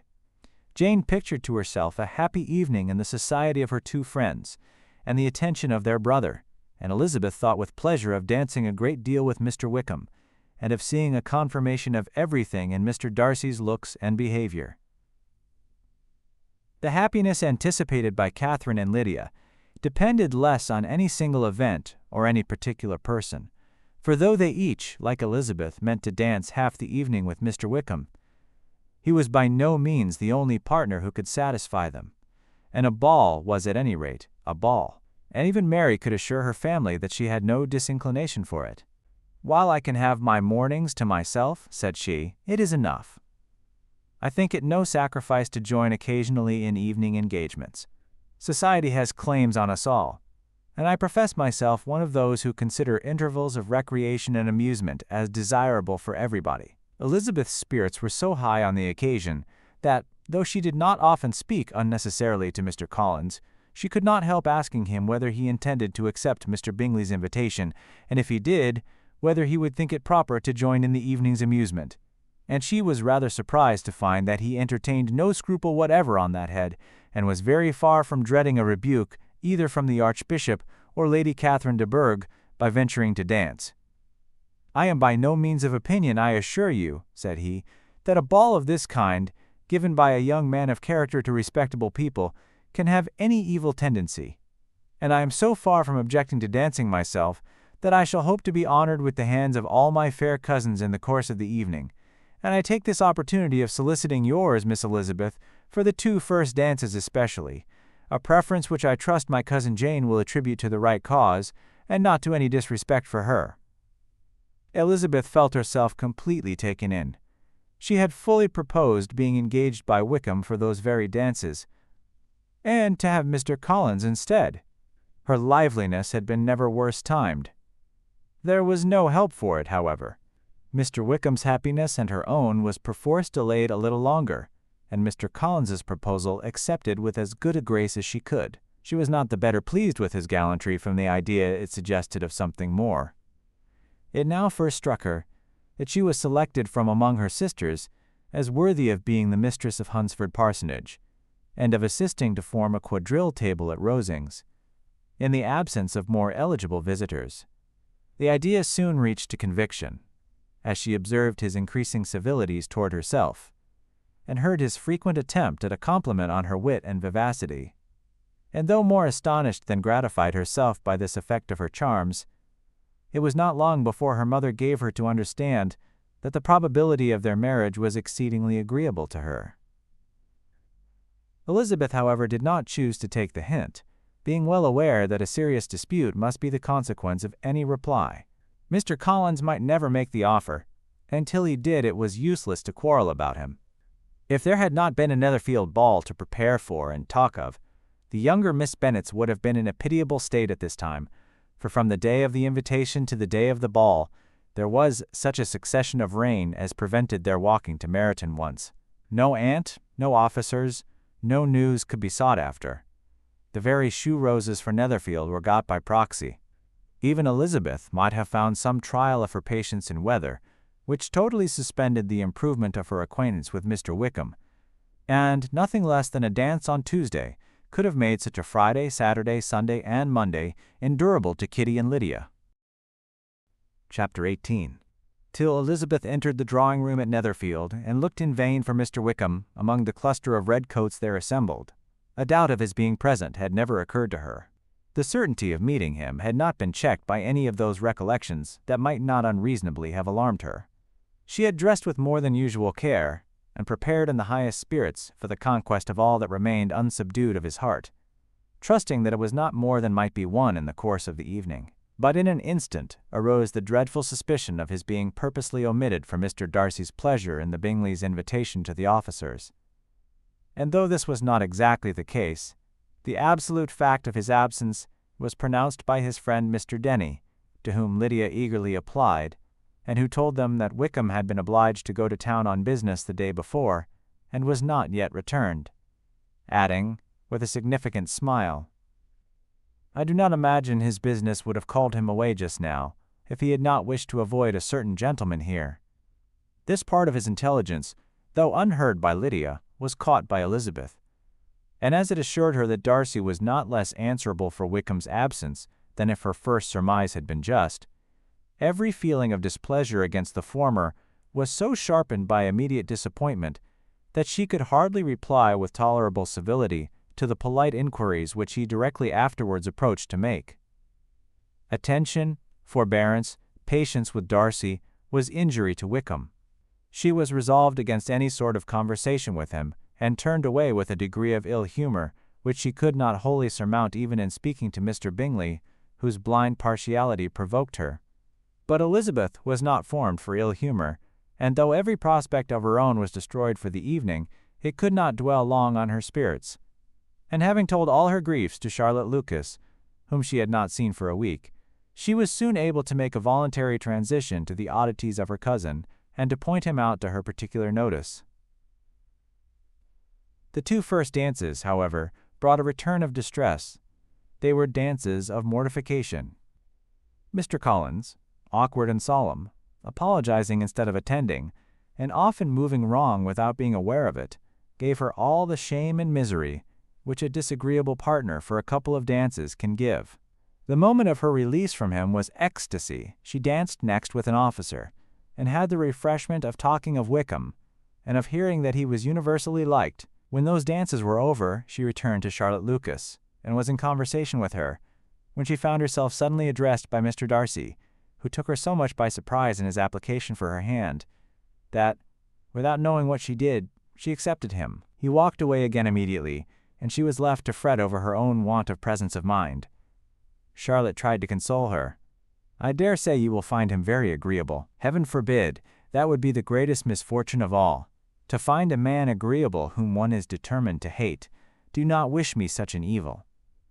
When the dancing recommenced, however, and Darcy approached to claim her hand, Charlotte could not help cautioning her, in a whisper, not to be a simpleton, and allow her fancy for Wickham to make her appear unpleasant in the eyes of a man of 10 times his consequence.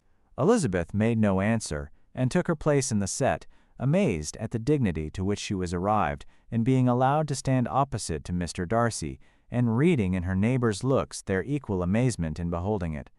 They stood for some time without speaking a word, and she began to imagine that their silence was to last through the 2 dances, and at first was resolved not to break it, till suddenly fancying that it would be the greater punishment to her partner to oblige him to talk, she made some slight observation on the dance.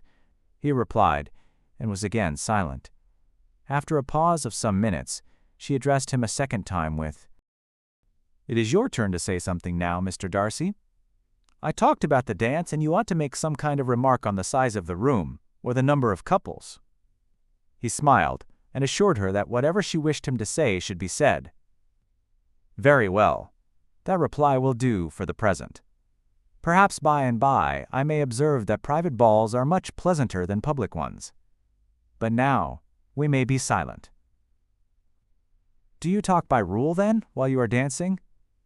"Sometimes. One must speak a little, you know."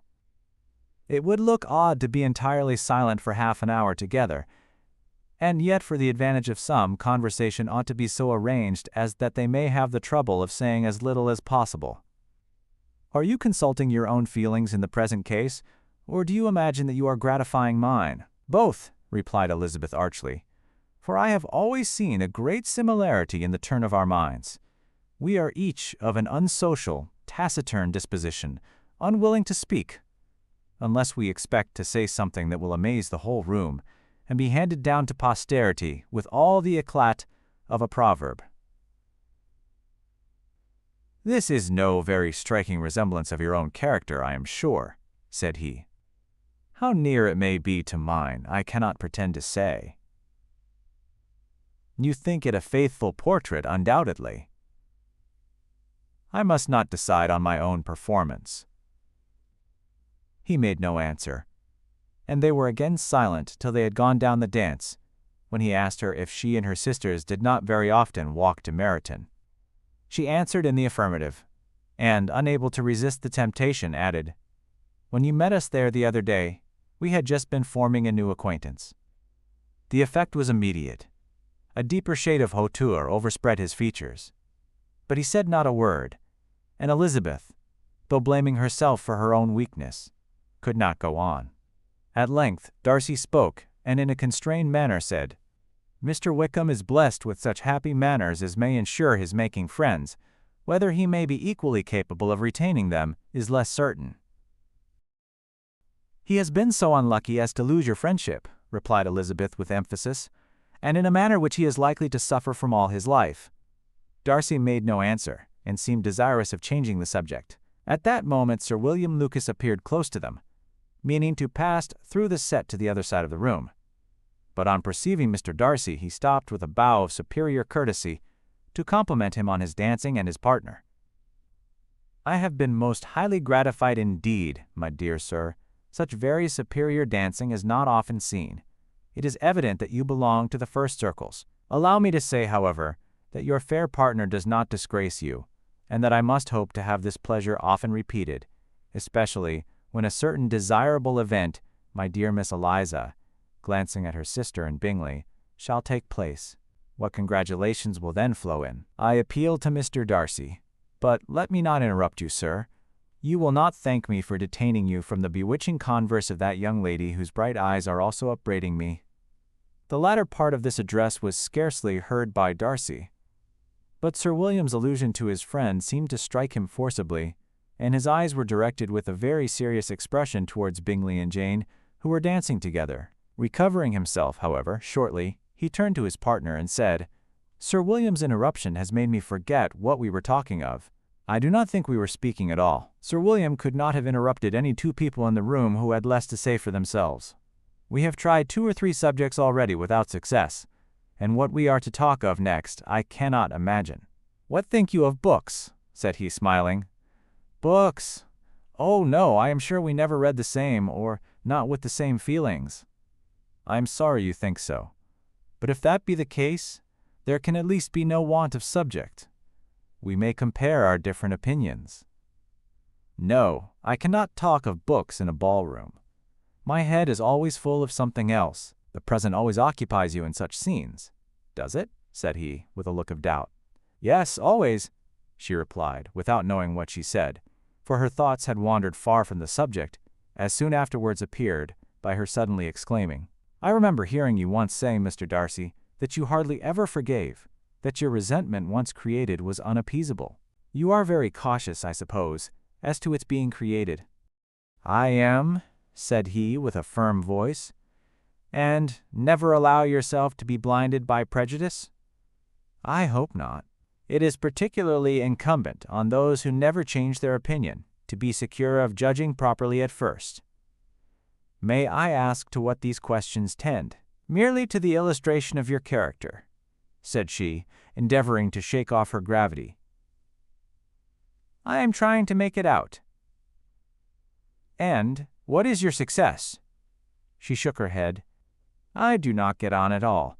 I hear such different accounts of you as puzzle me exceedingly." "I can readily believe," answered he gravely, "that report may vary greatly with respect to me, and I could wish, Miss Bennet, that you were not to sketch my character at the present moment, as there is reason to fear that the performance would reflect no credit on either. But if I do not take your likeness now, I may never have another opportunity."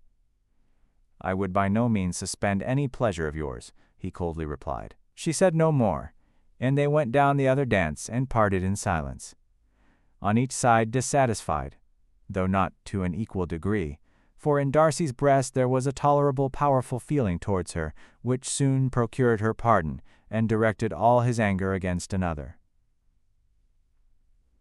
They had not long separated when Miss Bingley came towards her, and with an expression of civil disdain thus accosted her. "So, Miss Eliza, I hear you are quite delighted with George Wickham. Your sister has been talking to me about him and asking me 1,000 questions, and I find that the young man forgot to tell you, among his other communications, that he was the son of old Wickham, the late Mr. Darcy's steward. Let me recommend you, however, as a friend, not to give implicit confidence to all his assertions. For as to Mr. Darcy's using him ill, it is perfectly false. For, on the contrary, he has been always remarkably kind to him, though George Wickham has treated Mr. Darcy in a most infamous manner. I do not know the particulars, but I know very well that Mr. Darcy is not in the least to blame, that he cannot bear to hear George Wickham mentioned, and that though my brother thought he could not well avoid including him in his invitation to the officers, he was excessively glad to find that he had taken himself out of the way. His coming into the country at all is a most insolent thing indeed, and I wonder how he could presume to do it. I pity you, Miss Eliza, for this discovery of your favourite's guilt, but really, considering his descent, one could not expect much better." "His guilt and his descent appear by your account to be the same," said Elizabeth angrily, "for I have heard you accuse him of nothing worse than of being the son of Mr. Darcy's steward, and of that, I can assure you, he informed me himself." "I beg your pardon," replied Miss Bingley, turning away with a sneer. "Excuse my interference. It was kindly meant." "Insolent girl," said Elizabeth to herself. "You are much mistaken if you expect to influence me by such a paltry attack as this. I see nothing in it but your own wilful ignorance, and the malice of Mr. Darcy." She then sought her eldest sister, who had undertaken to make inquiries on the same subject of Bingley. Jane met her with a smile of such sweet complacency, a glow of such happy expression, as sufficiently marked how well she was satisfied with the occurrences of the evening. Elizabeth instantly read her feelings, and at that moment solicitude for Wickham, resentment against his enemies and everything else gave way before the hope of Jane's being in the fairest way for happiness.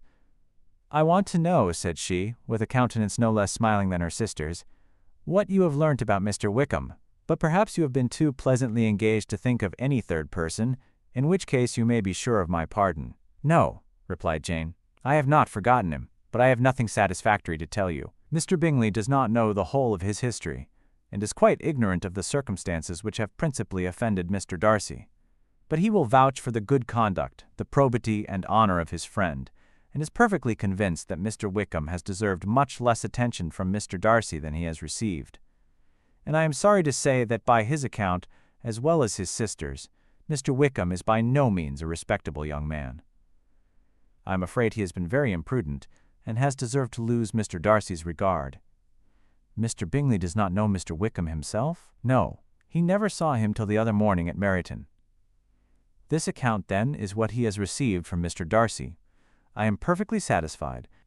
But what does he say of the living? He does not exactly recollect the circumstances, though he has heard them from Mr. Darcy more than once, but he believes that it was left to him conditionally only. I have not a doubt of Mr. Bingley's sincerity, said Elizabeth warmly, but you must excuse my not being convinced by assurances only. Mr. Bingley's defense of his friend was a very able one, I dare say, but since he is unacquainted with several parts of the story, and has learnt the rest from that friend himself, I shall venture still to think of both gentlemen as I did before. She then changed the discourse to one more gratifying to each, and on which there could be no difference of sentiment. Elizabeth listened with delight to the happy, though modest hopes which Jane entertained of Bingley's regard, and said all in her power to heighten her confidence in it. On their being joined by Mr. Bingley himself, Elizabeth withdrew to Miss Lucas, to whose inquiry after the pleasantness of her last partner she had scarcely replied, before Mr. Collins came up to them and told her with great exultation that he had just been so fortunate as to make a most important discovery. "I have found out," said he, "by a singular accident, that there is now in the room a near relation of my patroness. I happened to overhear the gentleman himself mentioning to the young lady who does the honors of this house the names of his cousin Miss de Bourgh, and of her mother Lady Catherine. How wonderfully these sort of things occur! Who would have thought of my meeting with, perhaps, a nephew of Lady Catherine de Bourgh in this assembly? I am most thankful that the discovery is made in time for me to pay my respects to him, which I am now going to do, and trust he will excuse my not having done it before. My total ignorance of the connection must plead my apology. You are not going to introduce yourself to Mr. Darcy? Indeed I am. I shall entreat his pardon for not having done it earlier. I believe him to be Lady Catherine's nephew. It will be in my power to assure him that her ladyship was quite well yesterday se'nnight." Elizabeth tried hard to dissuade him from such a scheme, assuring him that Mr. Darcy would consider his addressing him without introduction as an impertinent freedom, rather than a compliment to his aunt, that it was not in the least necessary there should be any notice on either side, and that if it were, it must belong to Mr. Darcy, the superior in consequence, to begin the acquaintance. Mr. Collins listened to her with the determined air of following his own inclination, and when she ceased speaking, replied, "My dear Miss Elizabeth, I have the highest opinion in the world of your excellent judgment in all matters within the scope of your understanding. But permit me to say that there must be a wide difference between the established forms of ceremony amongst the laity and those which regulate the clergy. Forgive me leave to observe that I consider the clerical office as equal in point of dignity with the highest rank in the kingdom, provided that a proper humility of behavior is at the same time maintained. You must therefore allow me to follow the dictates of my conscience on this occasion, which leads me to perform what I look on as a point of duty. Pardon me for neglecting to profit by your advice, which on every other subject shall be my constant guide, though in the case before us I consider myself more fitted by education and habitual study to decide on what is right than a young lady like yourself." And with a low bow he left her to attack Mr. Darcy, whose reception of his advances she eagerly watched, and whose astonishment at being so addressed was very evident. Her cousin prefaced his speech with a solemn bow, and though she could not hear a word of it, she felt as if hearing it all, and saw in the motion of his lips the words "apology," "Hunsford," and "Lady Catherine de Bourgh." It vexed her to see him expose himself to such a man. Mr. Darcy was eyeing him with unrestrained wonder, and when at last Mr. Collins allowed him time to speak, replied with an air of distant civility. Mr. Collins, however, was not discouraged from speaking again, and Mr. Darcy's contempt seemed abundantly increasing with the length of his second speech.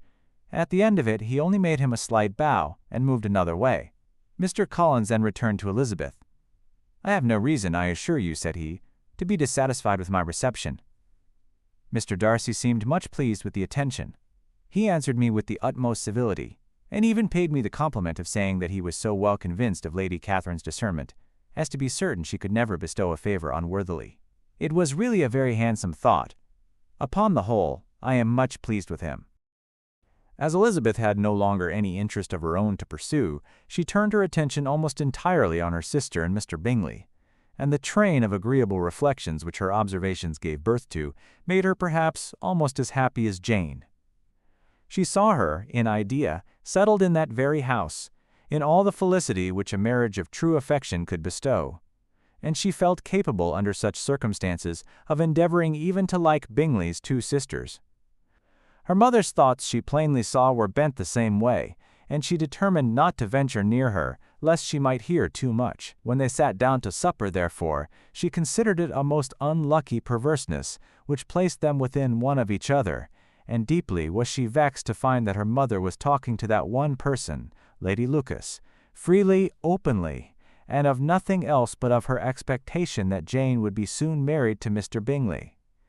It was an animating subject, and Mrs. Bennet seemed incapable of fatigue while enumerating the advantages of the match. His being such a charming young man, and so rich, and living but 3 miles from them, were the first points of self-gratulation, and then it was such a comfort to think how fond the two sisters were of Jane, and to be certain that they must desire the connection as much as she could do. It was, moreover, such a promising thing for her younger daughters, as Jane's marrying so greatly must throw them in the way of other rich men, and lastly, it was so pleasant at her time of life to be able to consign her single daughters to the care of their sister, that she might not be obliged to go into company more than she liked. It was necessary to make this circumstance a matter of pleasure, because, on such occasions it is the etiquette, but no one was less likely than Mrs. Bennet to find comfort in staying at home at any period of her life. She concluded with many good wishes that Lady Lucas might soon be equally fortunate, though evidently and triumphantly believing there was no chance of it. In vain did Elizabeth endeavor to check the rapidity of her mother's words, or persuade her to describe her felicity in a less audible whisper, for to her inexpressible vexation she could perceive that the chief of it was overheard by Mr. Darcy, who sat opposite to them. Her mother only scolded her for being nonsensical. "What is Mr. Darcy to me, pray, that I should be afraid of him?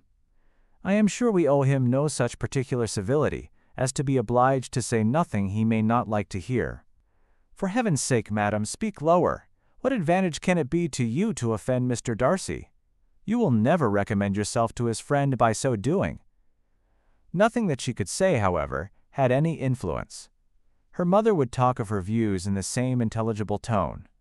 Elizabeth blushed and blushed again with shame and vexation.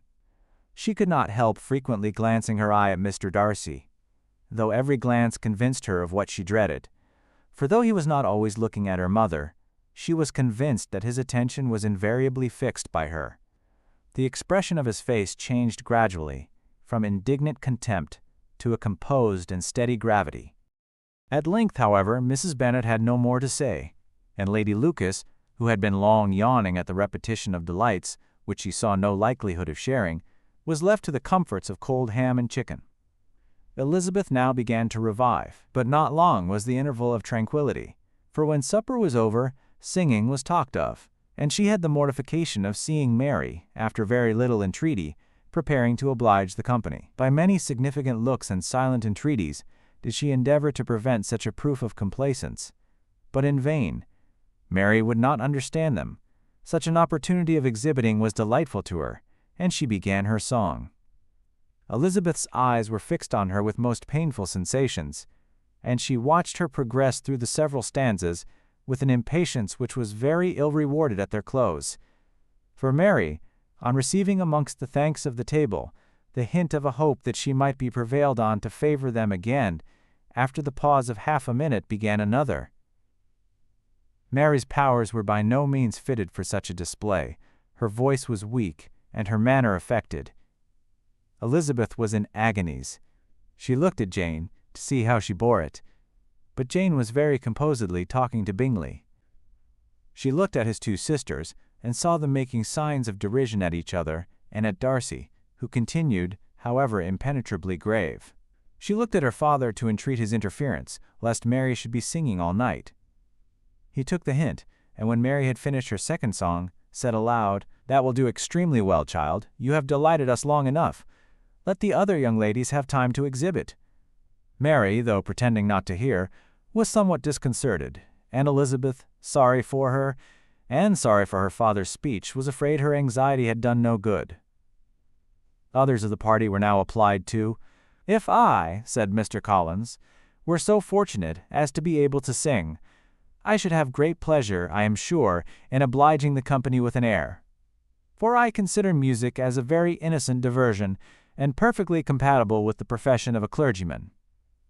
I do not mean, however, to assert that we can be justified in devoting too much of our time to music, for there are certainly other things to be attended to.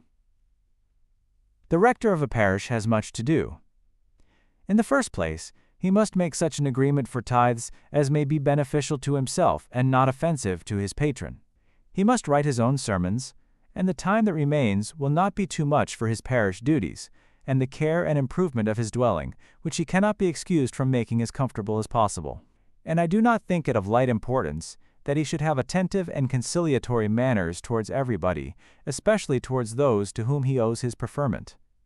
I cannot acquit him of that duty, nor could I think well of the man who should omit an occasion of testifying his respect towards anybody connected with the family." And with a bow to Mr. Darcy, he concluded his speech, which had been spoken so loud as to be heard by half the room. Many stared, many smiled, but no one looked more amused than Mr. Bennet himself, while his wife seriously commended Mr. Collins for having spoken so sensibly, and observed in a half-whisper to Lady Lucas that he was a remarkably clever, good kind of young man. To Elizabeth it appeared that had her family made an agreement to expose themselves as much as they could during the evening, it would have been impossible for them to play their parts with more spirit or finer success, and happy did she think it for Bingley and her sister that some of the exhibition had escaped his notice, and that his feelings were not of a sort to be much distressed by the folly which he must have witnessed. That his two sisters and Mr. Darcy, however, should have such an opportunity of ridiculing her relations was bad enough, and she could not determine whether the silent contempt of the gentlemen or the insolent smiles of the ladies were more intolerable. The rest of the evening brought her little amusement. She was teased by Mr. Collins, who continued most perseveringly by her side, and though he could not prevail with her to dance with him again, put it out of her power to dance with others. In vain did she entreat him to stand up with somebody else, and offer to introduce him to any young lady in the room. He assured her that as to dancing, he was perfectly indifferent to it, that his chief object was by delicate attentions to recommend himself to her, and that he should therefore make a point of remaining close to her the whole evening. There was no arguing upon such a project. She owed her greatest relief to her friend Miss Lucas, who often joined them, and good-naturedly engaged Mr. Collins's conversation to herself. She was at least free from the offense of Mr. Darcy's farther notice. Though often standing within a very short distance of her, quite disengaged, he never came near enough to speak. She felt it to be the probable consequence of her allusions to Mr. Wickham, and rejoiced in it.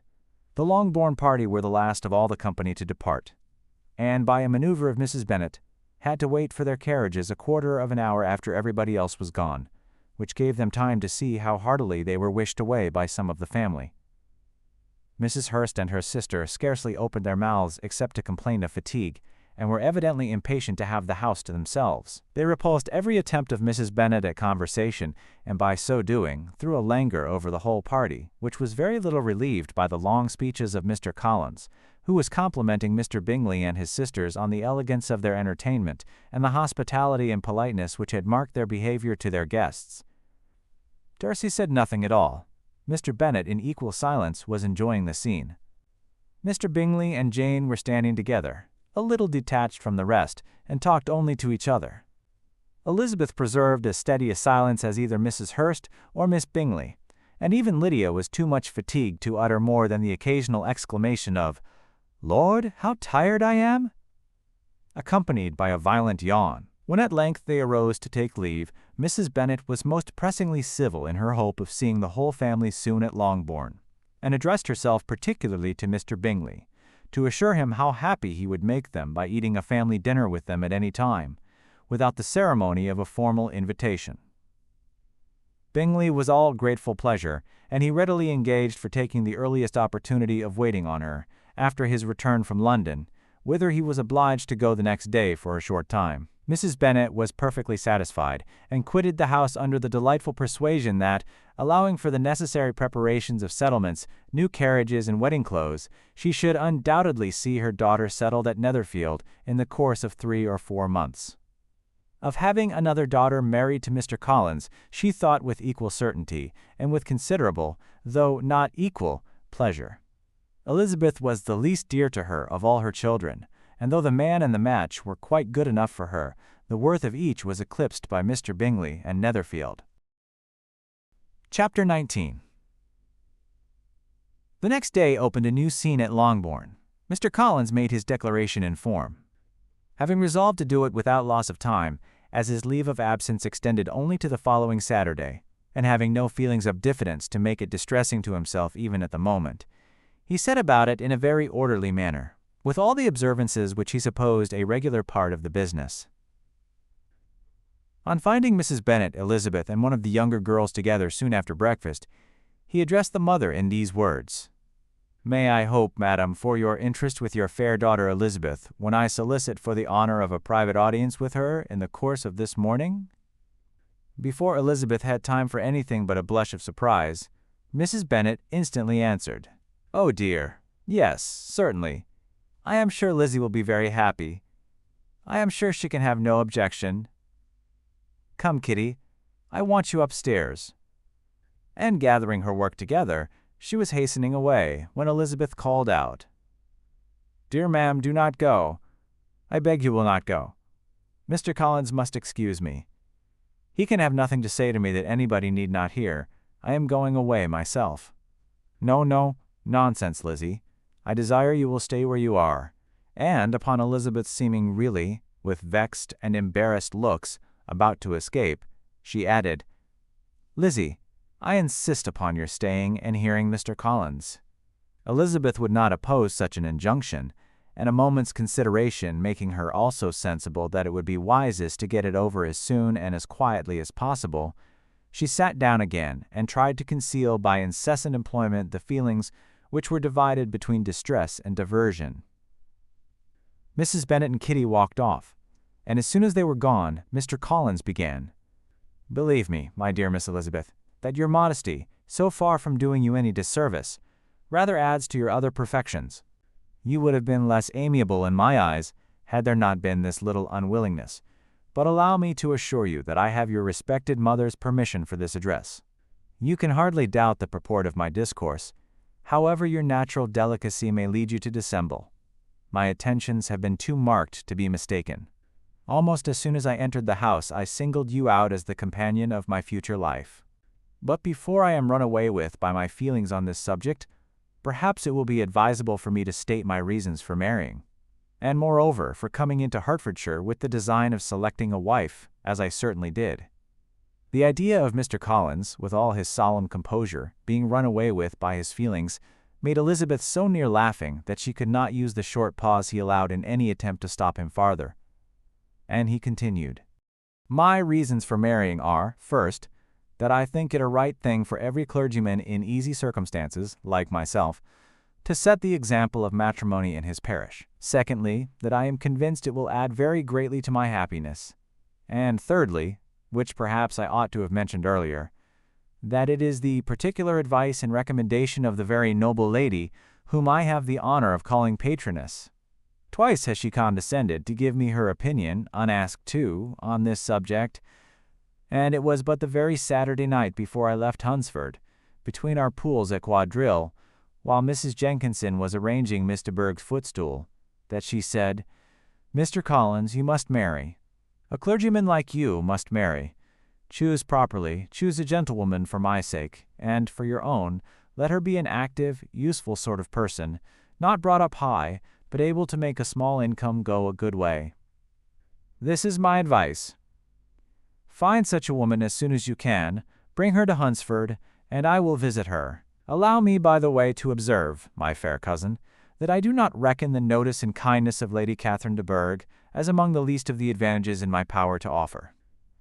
You will find her manners beyond anything I can describe, and your wit and vivacity, I think, must be acceptable to her, especially when tempered with the silence and respect which her rank will inevitably excite. Thus much for my general intention in favor of matrimony. It remains to be told why my views were directed to Longbourn instead of my own neighborhood, where I assure you there are many amiable young women. But the fact is, that being, as I am, to inherit this estate after the death of your honored father, who, however, may live many years longer, I could not satisfy myself without resolving to choose a wife from among his daughters, that the loss to them might be as little as possible when the melancholy event takes place, which, however, as I have already said, may not be for several years.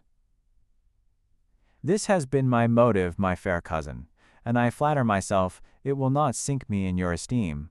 And now nothing remains for me but to assure you, in the most animated language, of the violence of my affection. To fortune I am perfectly indifferent, and shall make no demand of that nature on your father, since I am well aware that it could not be complied with, and that £1,000 and the 4 per cents, which will not be yours till after your mother's decease, is all that you may ever be entitled to. On that head, therefore, I shall be uniformly silent, and you may assure yourself that no ungenerous reproach shall ever pass my lips when we are married." It was absolutely necessary to interrupt him now. "You are too hasty, sir," she cried. "You forget that I have made no answer. Let me do it without farther loss of time. Accept my thanks for the compliment you are paying me.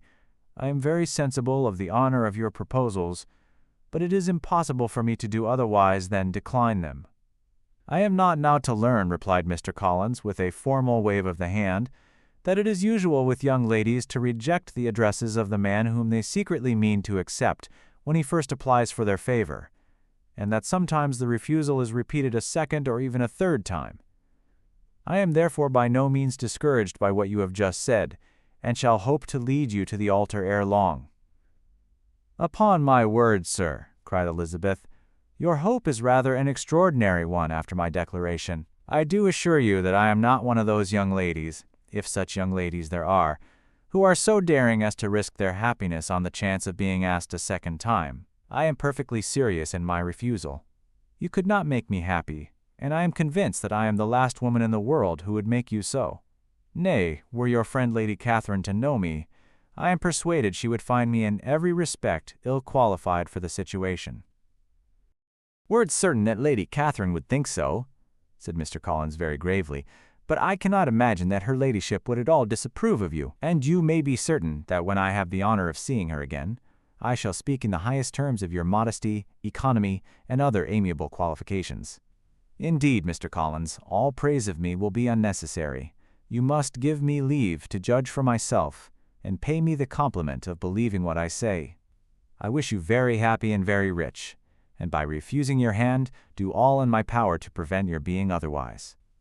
In making me the offer, you must have satisfied the delicacy of your feelings with regard to my family, and may take possession of Longbourn estate whenever it falls, without any self-reproach. This matter may be considered, therefore, as finally settled."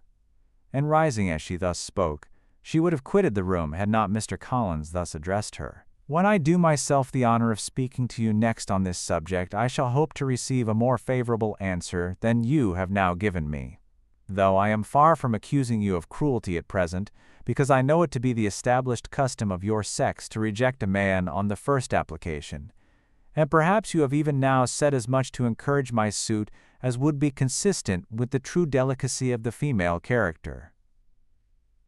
"Really, Mr. Collins," cried Elizabeth with some warmth, "you puzzle me exceedingly. If what I have hitherto said can appear to you in the form of encouragement, I know not how to express my refusal in such a way as may convince you of its being one.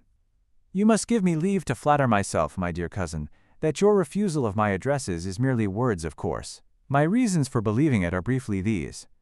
It does not appear to me that my hand is unworthy your acceptance, or that the establishment I can offer would be any other than highly desirable. My situation in life, my connections with the family of de Bourgh, and my relationship to your own, are circumstances highly in its favor, and you should take it into farther consideration that in spite of your manifold attractions, it is by no means certain that another offer of marriage may ever be made you. Your portion is unhappily so small that it will, in all likelihood, undo the effects of your loveliness and amiable qualifications. As I must therefore conclude that you are not serious in your rejection of me, I shall choose to attribute it to your wish of increasing my love by suspense, according to the usual practice of elegant females. I do assure you, sir, that I have no pretension whatever to that kind of elegance which consists in tormenting a respectable man. I would rather be paid the compliment of being believed sincere. I thank you again and again for the honor you have done me in your proposals, but to accept them is absolutely impossible. My feelings, in every respect, forbid it. Can I speak plainer? Do not consider me now as an elegant female intending to plague you, but as a rational creature speaking the truth from her heart. You are uniformly charming, cried he, with an air of awkward gallantry. And I am persuaded that, when sanctioned by the express authority of both your excellent parents, my proposals will not fail of being acceptable. To such perseverance in wilful self-deception, Elizabeth would make no reply, and immediately and in silence withdrew, determined that if he persisted in considering her repeated refusals as flattering encouragement, to apply to her father, whose negative might be uttered in such a manner as must be decisive, and whose behavior at least could not be mistaken for the affectation and coquetry of an elegant female.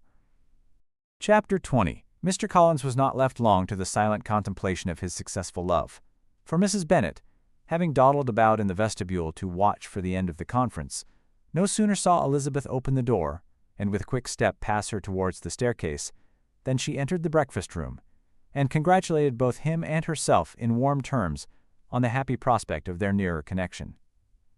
Mr. Collins received and returned these felicitations with equal pleasure, and then proceeded to relate the particulars of their interview, with the result of which he trusted he had every reason to be satisfied, since the refusal which his cousin had steadfastly given him would naturally flow from her bashful modesty and the genuine delicacy of her character. This information, however, startled Mrs. Bennet. She would have been glad to be equally satisfied that her daughter had meant to encourage him by protesting against his proposals, but she dared not to believe it, and could not help saying so. "But depend upon it, Mr. Collins," she added, "that Lizzie shall be brought to reason. I will speak to her about it myself directly.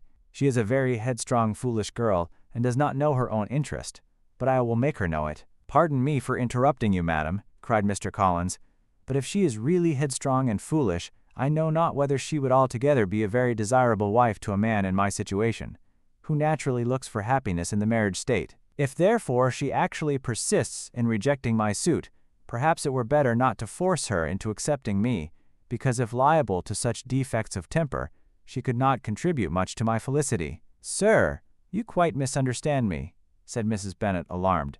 "Lizzie is only headstrong in such matters as these. In everything else she is as good-natured a girl as ever lived. I will go directly to Mr. Bennet, and we shall very soon settle it with her, I am sure." She would not give him time to reply, but hurrying instantly to her husband, called out as she entered the library, "Oh, Mr. Bennet, you are wanted immediately. We are all in an uproar. You must come and make Lizzie marry Mr. Collins, for she vows she will not have him, and if you do not make haste, he will change his mind and not have her."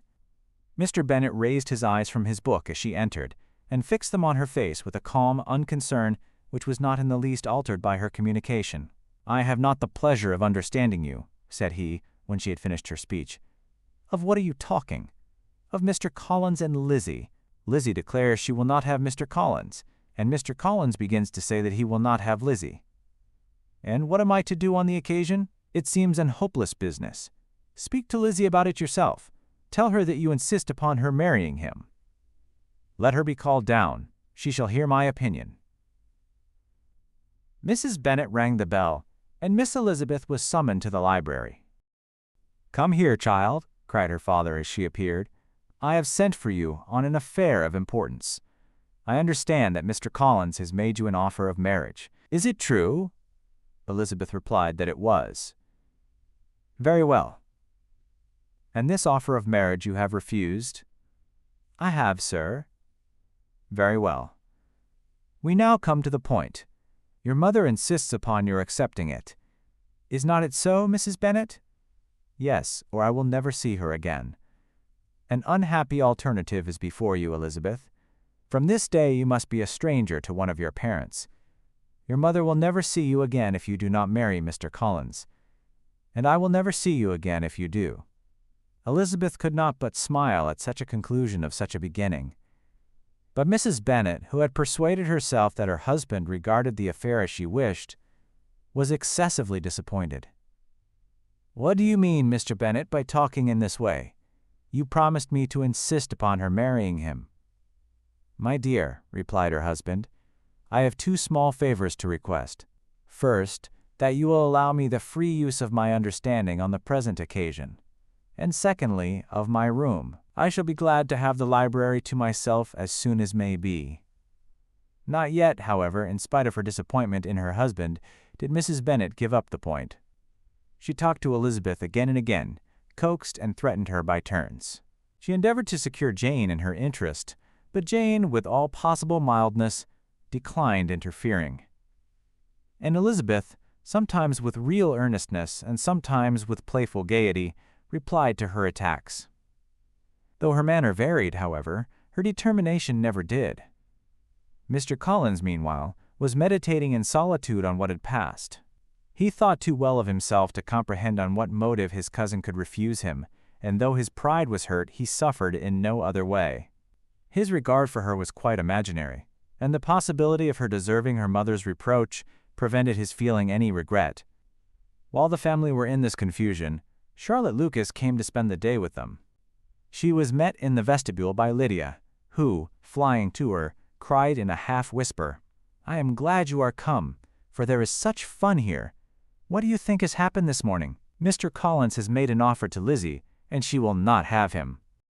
Charlotte had hardly time to answer, before they were joined by Kitty, who came to tell the same news, and no sooner had they entered the breakfast-room, where Mrs. Bennet was alone, than she likewise began on the subject, calling on Miss Lucas for her compassion, and entreating her to persuade her friend Lizzie to comply with the wishes of all her family. "Pray do, my dear Miss Lucas," she added in a melancholy tone, "for nobody is on my side, nobody takes part with me, I am cruelly used, nobody feels for my poor nerves." Charlotte's reply was spared by the entrance of Jane and Elizabeth. "Aye, there she comes," continued Mrs. Bennet, "looking as unconcerned as may be, and caring no more for us than if we were at York, provided she can have her own way. But I tell you what, Miss Lizzie, if you take it into your head to go on refusing every offer of marriage in this way, you will never get a husband at all, and I am sure I do not know who is to maintain you when your father is dead. I shall not be able to keep you, and so I warn you. I have done with you from this very day. I told you in the library, you know, that I should never speak to you again, and you will find me as good as my word. I have no pleasure in talking to undutiful children. Not that I have much pleasure, indeed, in talking to anybody. People who suffer as I do from nervous complaints can have no great inclination for talking. Nobody can tell what I suffer. But it is always so. Those who do not complain are never pitied."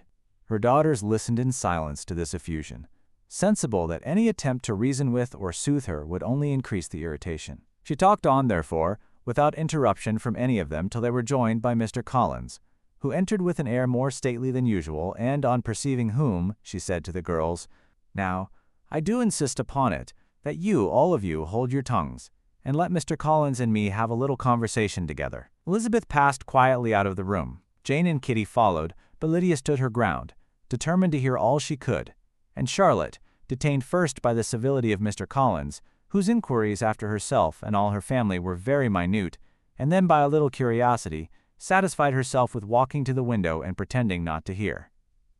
In a doleful voice, Mrs. Bennet thus began the projected conversation. "Oh, Mr. Collins! ...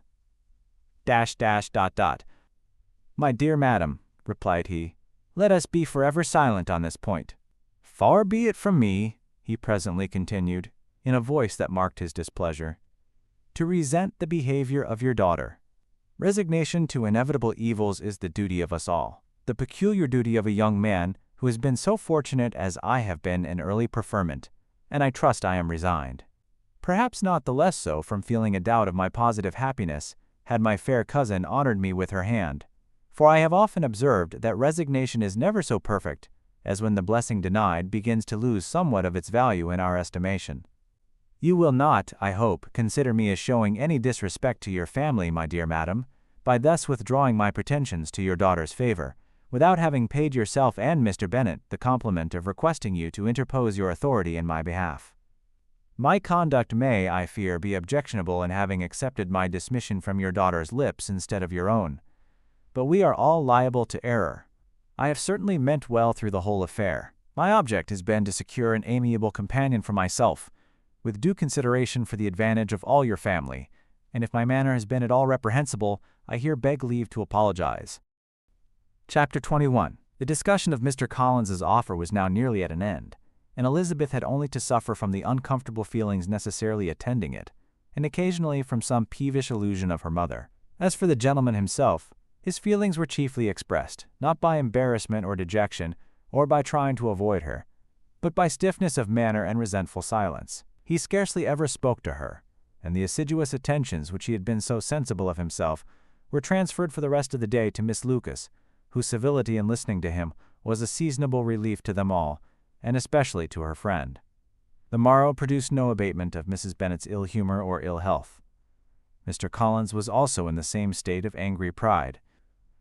Elizabeth had hoped that his resentment might shorten his visit, but his plan did not appear in the least affected by it. He was always to have gone on Saturday, and to Saturday he still meant to stay. After breakfast, the girls walked to Meryton to inquire if Mr. Wickham were returned, and to lament over his absence from the Netherfield ball. He joined them on their entering the town and attended them to their aunt's, where his regret and vexation and the concern of everybody was well talked over. To Elizabeth, however, he voluntarily acknowledged that the necessity of his absence had been self-imposed. "I found," said he, as the time drew near, "that I had better not meet Mr. Darcy. That to be in the same room, the same party with him for so many hours together, might be more than I could bear, and that scenes might arise unpleasant to more than myself." She highly approved his forbearance, and they had leisure for a full discussion of it, and for all the commendation which they civilly bestowed on each other, as Wickham and another officer walked back with them to Longbourn, and during the walk he particularly attended to her. His accompanying them was a double advantage. She felt all the compliment it offered to herself, and it was most acceptable as an occasion of introducing him to her father and mother. Soon after their return, a letter was delivered to Miss Bennet. It came from Netherfield, and was opened immediately. The envelope contained a sheet of elegant, little, hot-pressed paper, well covered with a lady's fair, flowing hand, and Elizabeth saw her sister's countenance change as she read it, and saw her dwelling intently on some particular passages. Jane recollected herself soon, and putting the letter away, tried to join with her usual cheerfulness in the general conversation. But Elizabeth felt an anxiety on the subject which drew off her attention even from Wickham, and no sooner had he and his companion taken leave, than a glance from Jane invited her to follow her upstairs. When they had gained their own room, Jane, taking out the letter, said, "This is from Caroline Bingley. What it contains has surprised me a good deal. The whole party have left Netherfield by this time, and are on their way to town, and without any intention of coming back again. You shall hear what she says." She then read the first sentence aloud, which comprised the information of their having just resolved to follow their brother to town directly, and of their meaning to dine that day in Grosvenor Street, where Mr. Hurst had a house. The next was in these words: "I do not pretend to regret anything I shall leave in Hertfordshire, except your society, my dearest friend. But we will hope at some future period to enjoy many returns of the delightful intercourse we have known, and in the meanwhile may lessen the pain of separation by a very frequent and most unreserved correspondence. I depend on you for that." To these high-flown expressions, Elizabeth listened with all the insensibility of distrust, and though the suddenness of their removal surprised her, she saw nothing in it really to lament. It was not to be supposed that their absence from Netherfield would prevent Mr. Bingley's being there, and as to the loss of their society, she was persuaded that Jane must soon cease to regard it, in the enjoyment of his. "It is unlucky," said she, after a short pause, "that you should not be able to see your friends before they leave the country. But may we not hope that the period of future happiness to which Miss Bingley looks forward may arrive earlier than she is aware, and that the delightful intercourse you have known as friends will be renewed with yet greater satisfaction as sisters? Mr. Bingley will not be detained in London by them. Caroline decidedly says that none of the party will return into Hertfordshire this winter. I will read it to you. When my brother left us yesterday, he imagined that the business which took him to London might be concluded in 3 or 4 days, but, as we are certain, it cannot be so, and at the same time convinced that when Charles gets to town he will be in no hurry to leave it again, we have determined on following him thither, that he may not be obliged to spend his vacant hours in a comfortless hotel. Many of my acquaintance are already there for the winter. I wish I could hear that you, my dearest friend, had any intention of making one in the crowd, but of that I despair. I sincerely hope your Christmas in Hertfordshire may abound in the gaieties which that season generally brings, and that your beaux will be so numerous as to prevent your feeling the loss of the 3 of whom we shall deprive you. It is evident by this, added Jane, that he comes back no more this winter. It is only evident that Miss Bingley does not mean he should. Why will you think so?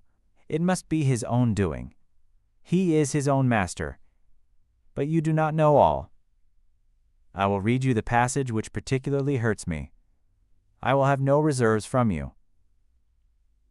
Mr. Darcy is impatient to see his sister, and to confess the truth, we are scarcely less eager to meet her again. I really do not think Georgiana Darcy has her equal for beauty, elegance, and accomplishments, and the affection she inspires in Louisa and myself is heightened into something still more interesting, from the hope we dare to entertain of her being hereafter our sister.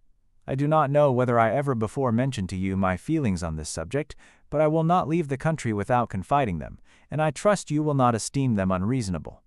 My brother admires her greatly already. He will have frequent opportunity now of seeing her on the most intimate footing.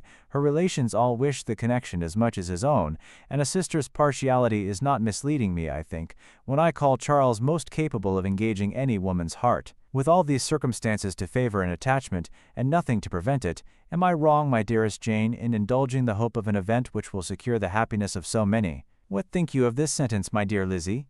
Said Jane as she finished it. Is it not clear enough? Does it not expressly declare that Caroline neither expects nor wishes me to be her sister, that she is perfectly convinced of her brother's indifference, and that if she suspects the nature of my feelings for him, she means most kindly to put me on my guard? Can there be any other opinion on the subject? Yes, there can, for mine is totally different. Will you hear it? Most willingly. You shall have it in few words. Miss Bingley sees that her brother is in love with you, and wants him to marry Miss Darcy. She follows him to town in the hope of keeping him there, and tries to persuade you that he does not care about you. Jane shook her head. Indeed, Jane, you ought to believe me. No one who has ever seen you together can doubt his affection. Miss Bingley, I am sure, cannot. She is not such a simpleton. Could she have seen half as much love in Mr. Darcy for herself, she would have ordered her wedding clothes. But the case is this. We are not rich enough or grand enough for them, and she is the more anxious to get Miss Darcy for her brother, from the notion that when there has been one intermarriage, she may have less trouble in achieving a second, in which there is certainly some ingenuity, and I dare say it would succeed if Miss de Bourgh were out of the way. But, my dearest Jane, you cannot seriously imagine that because Miss Bingley tells you her brother greatly admires Miss Darcy, he is in the smallest degree less sensible of your merit than when he took leave of you on Tuesday, or that it will be in her power to persuade him that instead of being in love with you, he is very much in love with her friend. If we thought alike of Miss Bingley, replied Jane, your representation of all this might make me quite easy. But I know the foundation is unjust. Caroline is incapable of wilfully deceiving anyone, and all that I can hope in this case is that she is deceived herself. That is right. You could not have started a more happy idea, since you will not take comfort in mine. Believe her to be deceived by all means. You have now done your duty by her, and must fret no longer. But, my dear sister, can I be happy, even supposing the best, in accepting a man whose sisters and friends are all wishing him to marry elsewhere? You must decide for yourself, said Elizabeth, and if, upon mature deliberation, you find that the misery of disobliging his 2 sisters is more than equivalent to the happiness of being his wife, I advise you by all means to refuse him. How can you talk so? Said Jane, faintly smiling. You must know that though I should be exceedingly grieved at their disapprobation, I could not hesitate. I did not think you would. And that being the case, I cannot consider your situation with much compassion. But if he returns no more this winter, my choice will never be required. 1,000 things may arise in 6 months. The idea of his returning no more Elizabeth treated with the utmost contempt. It appeared to her merely the suggestion of Caroline's interested wishes, and she could not for a moment suppose that those wishes, however openly or artfully spoken, could influence a young man so totally independent of everyone. She represented to her sister as forcibly as possible what she felt on the subject, and had soon the pleasure of seeing its happy effect. Jane's temper was not desponding, and she was gradually led to hope, though the diffidence of affection sometimes overcame the hope, that Bingley would return to Netherfield and answer every wish of her heart. They agreed that Mrs. Bennet should only hear of the departure of the family, without being alarmed on the score of the gentleman's conduct. But even this partial communication gave her a great deal of concern, and she bewailed it as exceedingly unlucky that the ladies should happen to go away, just as they were all getting so intimate together. After lamenting it, however, at some length, she had the consolation of thinking that Mr. Bingley would be soon down again and soon dining at Longbourn, and the conclusion of all was the comfortable declaration that, though he had been invited only to a family dinner, she would take care to have 2 full courses. Chapter 22.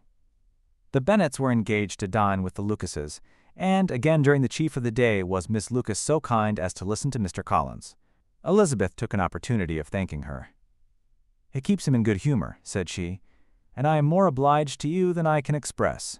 Charlotte assured her friend of her satisfaction in being useful, and that it amply repaid her for the little sacrifice of her time. This was very amiable, but Charlotte's kindness extended farther than Elizabeth had any conception of.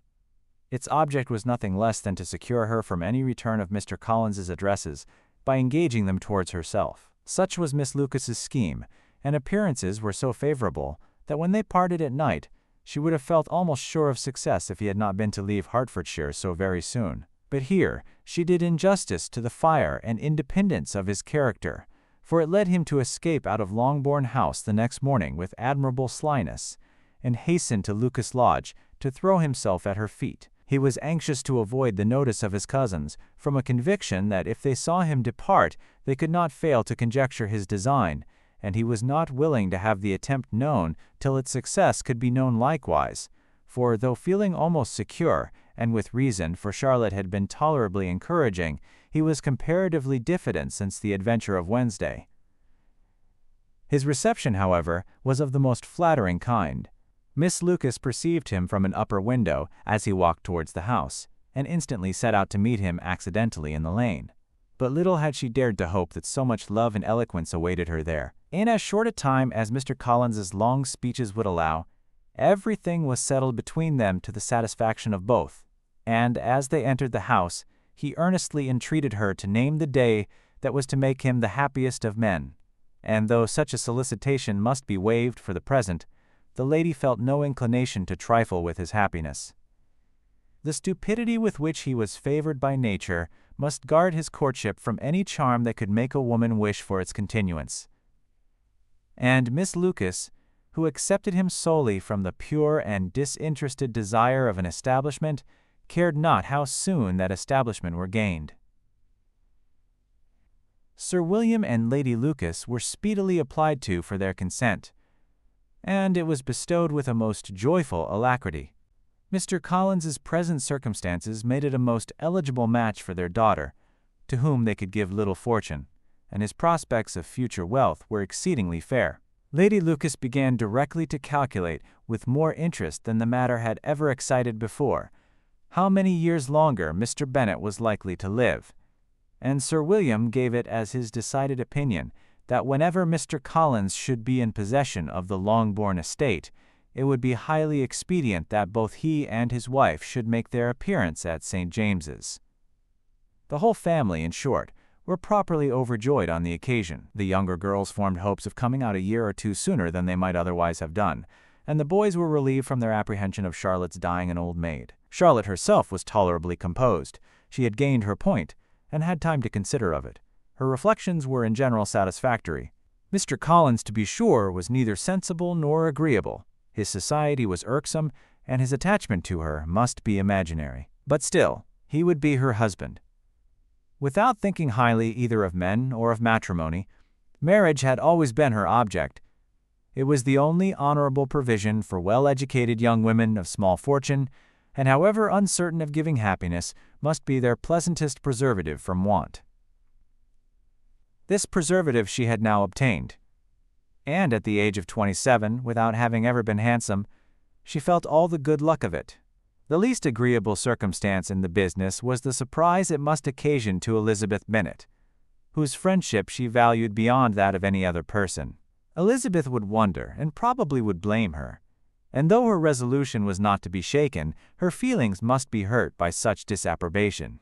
She resolved to give her the information herself, and therefore charged Mr. Collins, when he returned to Longbourn to dinner, to drop no hint of what had passed before any of the family. A promise of secrecy was of course very dutifully given, but it could not be kept without difficulty, for the curiosity excited by his long absence burst forth in such very direct questions on his return as required some ingenuity to evade, and he was at the same time exercising great self-denial, for he was longing to publish his prosperous love. As he was to begin his journey too early on the morrow to see any of the family, the ceremony of leave-taking was performed when the ladies moved for the night, and Mrs. Bennet, with great politeness and cordiality, said how happy they should be to see him at Longbourn again, whenever his other engagements might allow him to visit them.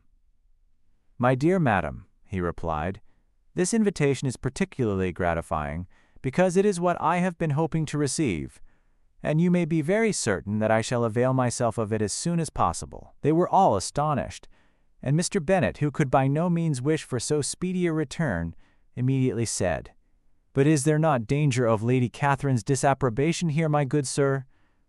You had better neglect your relations than run the risk of offending your patroness." "My dear sir," replied Mr. Collins, "I am particularly obliged to you for this friendly caution, and you may depend upon my not taking so material a step without her ladyship's concurrence. You cannot be too much on your guard, risk anything rather than her displeasure, and if you find it likely to be raised by your coming to us again, which I should think exceedingly probable, stay quietly at home, and be satisfied that we shall take no offense. Believe me, my dear sir, my gratitude is warmly excited by such affectionate attention, and depend upon it, you will speedily receive from me a letter of thanks for this, as well as for every other mark of your regard during my stay in Hertfordshire. As for my fair cousins, though my absence may not be long enough to render it necessary, I shall now take the liberty of wishing them health and happiness, not excepting my cousin Elizabeth." With proper civilities, the ladies then withdrew, all of them equally surprised to find that he meditated a quick return. Mrs. Bennet wished to understand by it that he thought of paying his addresses to one of her younger girls, and Mary might have been prevailed on to accept him. She rated his abilities much higher than any of the others. There was a solidity in his reflections which often struck her, and though by no means so clever as herself, she thought that if encouraged to read and improve himself by such an example as hers, he might become a very agreeable companion. But on the following morning every hope of this kind was done away. Miss Lucas called soon after breakfast, and in a private conference with Elizabeth related the event of the day before. The possibility of Mr. Collins's fancying himself in love with her friend had once occurred to Elizabeth within the last day or two, but that Charlotte could encourage him seemed almost as far from possibility as that she could encourage him herself, and her astonishment was consequently so great as to overcome at first the bounds of decorum, and she could not help crying out, "Engaged to Mr. Collins, my dear Charlotte, impossible!" The steady countenance which Miss Lucas had commanded in telling her story gave way to a momentary confusion here on receiving so direct a reproach, though as it was no more than she expected, she soon regained her composure and calmly replied, "Why should you be surprised, my dear Eliza? Do you think it incredible that Mr. Collins should be able to procure any woman's good opinion because he was not so happy as to succeed with you?" But Elizabeth had now recollected herself, and making a strong effort for it, was able to assure her with tolerable firmness that the prospect of their relationship was highly grateful to her, and that she wished her all imaginable happiness. "I see what you are feeling," replied Charlotte. "You must be surprised, very much surprised, so lately as Mr. Collins was wishing to marry you. But when you have had time to think it all over, I hope you will be satisfied with what I have done. I am not romantic, you know. I never was. I ask only a comfortable home, and considering Mr. Collins's character, connections, and situation in life, I am convinced that my chance of happiness with him, is as fair as most people can boast on entering the marriage state." Elizabeth quietly answered, "Undoubtedly," and after an awkward pause, they returned to the rest of the family. Charlotte did not stay much longer, and Elizabeth was then left to reflect on what she had heard. It was a long time before she became at all reconciled to the idea of so unsuitable a match. The strangeness of Mr. Collins's making 2 offers of marriage within 3 days was nothing in comparison of his being now accepted. She had always felt that Charlotte's opinion of matrimony was not exactly like her own, but she could not have supposed it possible that, when called into action, she would have sacrificed every better feeling to worldly advantage. Charlotte, the wife of Mr. Collins, was a most humiliating picture. And to the pang of a friend disgracing herself and sunk in her esteem was added the distressing conviction that it was impossible for that friend to be tolerably happy in the lot she had chosen. Chapter 23. Elizabeth was sitting with her mother and sisters, reflecting on what she had heard, and doubting whether she were authorized to mention it, when Sir William Lucas himself appeared, sent by his daughter to announce her engagement to the family. With many compliments to them, and much self-gratulation on the prospect of a connection between the houses, he unfolded the matter, to an audience not merely wondering but incredulous, for Mrs. Bennet, with more perseverance than politeness, protested he must be entirely mistaken, and Lydia, always unguarded and often uncivil, boisterously exclaimed, "Good Lord, Sir William, how can you tell such a story? Do not you know that Mr. Collins wants to marry Lizzie?" Nothing less than the complacence of a courtier could have borne without anger such treatment. But Sir William's good breeding carried him through it all, and though he begged leave to be positive as to the truth of his information, he listened to all their impertinence with the most forbearing courtesy. Elizabeth, feeling it incumbent on her to relieve him from so unpleasant a situation, now put herself forward to confirm his account by mentioning her prior knowledge of it from Charlotte herself, and endeavored to put a stop to the exclamations of her mother and sisters by the earnestness of her congratulations to Sir William, in which she was readily joined by Jane, and by making a variety of remarks on the happiness that might be expected from the match, the excellent character of Mr. Collins, and the convenient distance of Hunsford. Mrs. Bennet was in fact too much overpowered to say a great deal while Sir William remained, but no sooner had he left them than her feelings found a rapid vent. In the first place, she persisted in disbelieving the whole of the matter. Secondly, she was very sure that Mr. Collins had been taken in. Thirdly, she trusted that they would never be happy together. And fourthly, that the match might be broken off. 2 inferences, however, were plainly deduced from the whole. One, that Elizabeth was the real cause of all the mischief, and the other, that she herself had been barbarously used by them all. And on these 2 points she principally dwelt during the rest of the day. Nothing could console and nothing appease her. Nor did that day wear out her resentment. A week elapsed before she could see Elizabeth without scolding her. A month passed away before she could speak to Sir William or Lady Lucas without being rude. And many months were gone before she could at all forgive their daughter. Mr. Bennet's emotions were much more tranquil on the occasion, and such as he did experience he pronounced to be of a most agreeable sort, for it gratified him, he said, to discover that Charlotte Lucas, whom he had been used to think tolerably sensible, was as foolish as his wife, and more foolish than his daughter.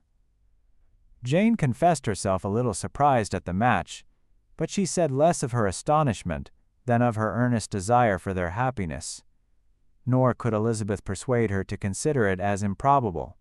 Kitty and Lydia were far from envying Miss Lucas, for Mr. Collins was only a clergyman, and it affected them in no other way than as a piece of news to spread at Meryton. Lady Lucas could not be insensible of triumph on being able to retort on Mrs. Bennet the comfort of having a daughter well married, and she called at Longbourn rather oftener than usual to say how happy she was, though Mrs. Bennet's sour looks and ill-natured remarks might have been enough to drive happiness away. Between Elizabeth and Charlotte there was a restraint which kept them mutually silent on the subject, and Elizabeth felt persuaded that no real confidence could ever subsist between them again. Her disappointment in Charlotte made her turn with fonder regard to her sister, of whose rectitude and delicacy she was sure her opinion could never be shaken, and for whose happiness she grew daily more anxious, as Bingley had now been gone a week, and nothing was heard of his return. Jane had sent Caroline an early answer to her letter, and was counting the days till she might reasonably hope to hear again.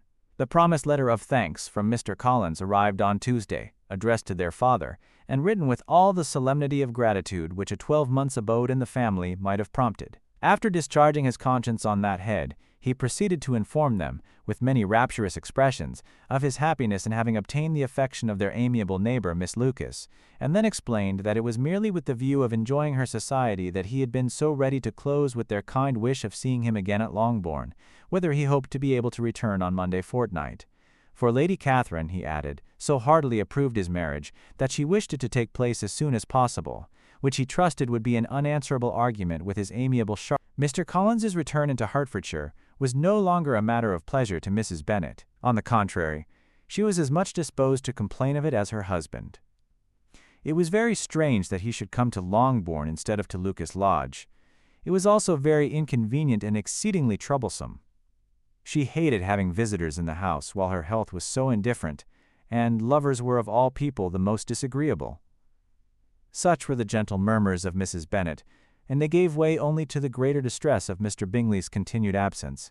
Neither Jane nor Elizabeth were comfortable on this subject. Day after day passed away without bringing any other tidings of him than the report, which shortly prevailed in Meryton, of his coming no more to Netherfield the whole winter, a report which highly incensed Mrs. Bennet, and which she never failed to contradict as a most scandalous falsehood. Even Elizabeth began to fear, not that Bingley was indifferent, but that his sisters would be successful in keeping him away. Unwilling as she was to admit an idea so destructive of Jane's happiness, and so dishonorable to the stability of her lover, she could not prevent its frequently recurring. The united efforts of his two unfeeling sisters, and of his overpowering friend, assisted by the attractions of Miss Darcy and the amusements of London, might be too much, she feared, for the strength of his attachment. As for Jane, her anxiety under this suspense was, of course, more painful than Elizabeth's, but whatever she felt, she was desirous of concealing, and between herself and Elizabeth, therefore, the subject was never alluded to. But as no such delicacy restrained her mother, an hour seldom passed in which she did not talk of Bingley, express her impatience for his arrival, or even require Jane to confess that if he did not come back she should think herself very ill-used. It needed all Jane's steady mildness to bear these attacks with tolerable tranquillity. Mr. Collins returned most punctually on the Monday fortnight, but his reception at Longbourn was not quite so gracious as it had been on his first introduction. He was too happy, however, to need much attention, and luckily for the others the business of love-making relieved them from a great deal of his company. The chief of every day was spent by him at Lucas Lodge, and he sometimes returned to Longbourn only in time to make an apology for his absence before the family went to bed. Mrs. Bennet was really in a most pitiable state. The very mention of anything concerning the match threw her into an agony of ill humor, and wherever she went, she was sure of hearing it talked of. The sight of Miss Lucas was odious to her. As her successor in that house, she regarded her with jealous abhorrence. Whenever Charlotte came to see them, she concluded her to be anticipating the hour of possession, and whenever she spoke in a low voice to Mr. Collins, was convinced that they were talking of the Longbourn estate, and resolving to turn herself and her daughters out of the house as soon as Mr. Bennet were dead. She complained bitterly of all this to her husband. "Indeed, Mr. Bennet," said she, "it is very hard to think that Charlotte Lucas should ever be mistress of this house, that I should be forced to make way for her and live to see her take my place in it. My dear, do not give way to such gloomy thoughts. Let us hope for better things. Let us flatter ourselves that I may be the survivor." This was not very consoling to Mrs. Bennet, and therefore, instead of making any answer, she went on as before. "I cannot bear to think that they should have all this estate. If it was not for the entail, I should not mind it." "What should not you mind?" "I should not mind anything at all. Let us be thankful that you are preserved from a state of such insensibility." "I never can be thankful, Mr. Bennet, for anything about the entail. How anyone could have the conscience to entail away an estate from one's own daughters I cannot understand, and all for the sake of Mr. Collins, too. Why should he have it more than anybody else?" "I leave it to yourself to determine," said Mr. Bennet. End of Volume 1. Thank you for listening to chapters 1 through 23 of Pride and Prejudice by Jane Austen. the complete first volume of this beloved novel. We've witnessed the sharp wit of Elizabeth Bennet, the proud reserve of Mr. Darcy, and the social entanglements that shape their world. As the story unfolds, tensions rise, feelings shift, and deeper truths begin to emerge. If you've enjoyed this reading, don't forget to like, comment, and subscribe so you won't miss Volume 2. Stay tuned for the next chapters as we continue this unforgettable journey through love, pride, and, of course, prejudice.